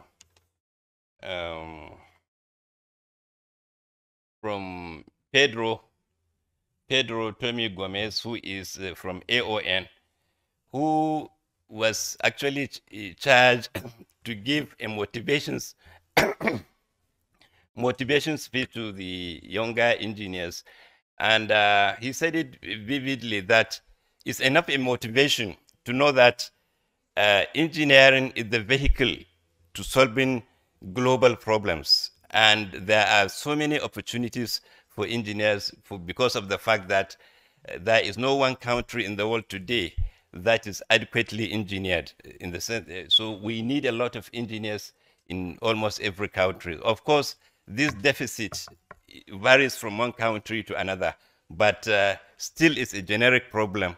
There is no one single country that is sufficiently engineered. So if a young man or young lady studies engineering, definitely she has ample opportunities for work and also to showcase her ability in solving global, national and global problems. So that enough is a motivation. Then I think there is okay. So, okay, there is a speaker also from Atlantic Copper, where I mean, sorry, from Ferrovial, which is a company that started from a humble beginning in 1950 up to today in 2022. And there is a statement he made which really caught my attention about the manual 621, which is against waste. I think for me, honestly, I've started Googling that manual. Certainly, it's a very good document for all of us to look at. While it may look outdated, but I know if even from the few, statements, sentences he has read from the document, really it is certainly a very valuable document for all of us, young and old, no matter where we happen to see ourselves, whether we are employers or employees. So I also urge all of us to have a look at that document, because definitely it will benefit all of us. Then let me come back to the session that came afterwards, which Malin Kanga, the last session was then Malin Kanga gave us a rundown of what made her even to be an engineer, and that was very interesting, and also the processes of getting the approval of the World Engineering Day by the UNESCO, and all the struggle she made and all the contacts she made with a lot of national member institutions and also representatives of many countries in UNESCO. And I have to say that I'm also proud to be associated with that success, because I was in her executive council that time. So all these efforts, really, some of us are witness to it. So thank you very much, Malin Kenga. And you made a very good statement where you said, if you want to change the world, become an engineer. It reminded me of a statement being said by our engineers, women engineers in Nigeria, that if you want to change the world, if you want to contribute in making Nigeria great, be an engineer. Then they said, but they added something. If you cannot be one, because they are women, if you cannot be one, marry an engineer. Because they are women engineers. So if you cannot be an engineer, marry an engineer. So, but for this gathering, I think I can say, if it is too late for you to be an engineer, have a spouse as an engineer or a friend as an engineer, because it is never late for us to have a friend as an engineer. So thank you very much, Marlene, for this. Then there is a very good speech by Professor Gonke, who stressed the importance of resilience in that theme of this year's World Engineering Day, engineering innovation for a more resilient world. He emphasized on that word, resilience. And honestly, before he presented this speech, I did not give such importance to that word, resilience. But when he really brought it out, I tend to agree with him 100% that you have to have a resilient housing, resilient energy, resilient food, resilient transport. So honestly, if we have this at the back of our mind, even it will help us to bring the right solutions to the problem, because the solutions have to be resilient. And I think that is the message he wants to pass to all of us. So whatever problem we have in trying to get the solution has to be resilient. So I thank you very much, Professor Gwenke, for this presentation. And if we put that at the back of our mind, I think we'll go a long way in contributing to the challenges we are facing today globally. Then lastly, he capped it up by saying that it's one thing to be saying a lot of things, but then all the discussions have to be followed with action. But how can we act? We can only act if we have the capacity to act. We have to know how to do the action. So that is capacity building.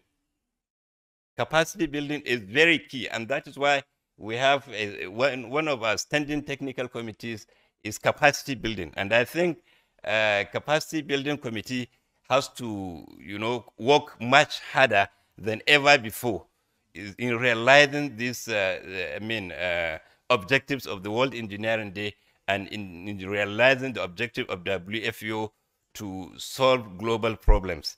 Then he talks of cooperation, collaboration between all of us, between the engineers, in fact, even between the engineers and the non-engineers, because we cannot solve global problems with engineering alone. Engineering alone cannot solve all the problems. We have to know how to cooperate even with the politicians, to cooperate with the administrators, with the leaders, with the mayors, with the emirs, with the chiefs, with everybody, so that the problems are solved.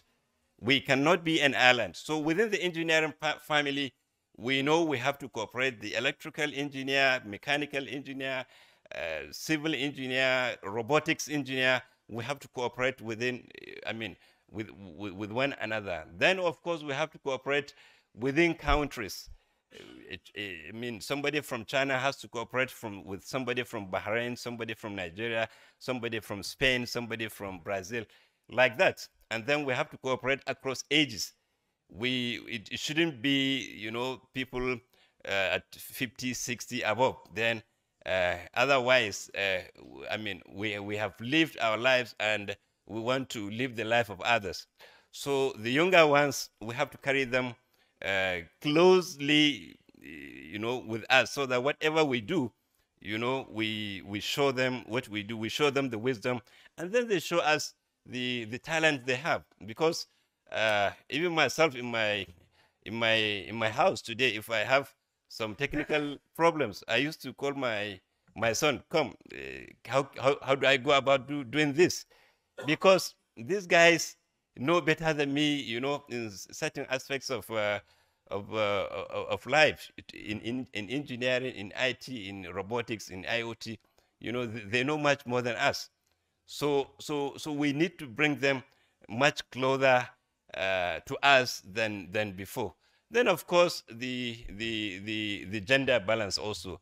We need to bring the women also very close to us, so that together, with the women, with the youth, with the engineers of all nationalities, with the leaderships in our countries, be it the executive leadership or the legislative leadership or the local leadership, we have to cooperate towards solving the problems our global society is facing. So with this, I want to join the president, the past president, and everyone to say Happy World Engineering Day 2023. Thank you.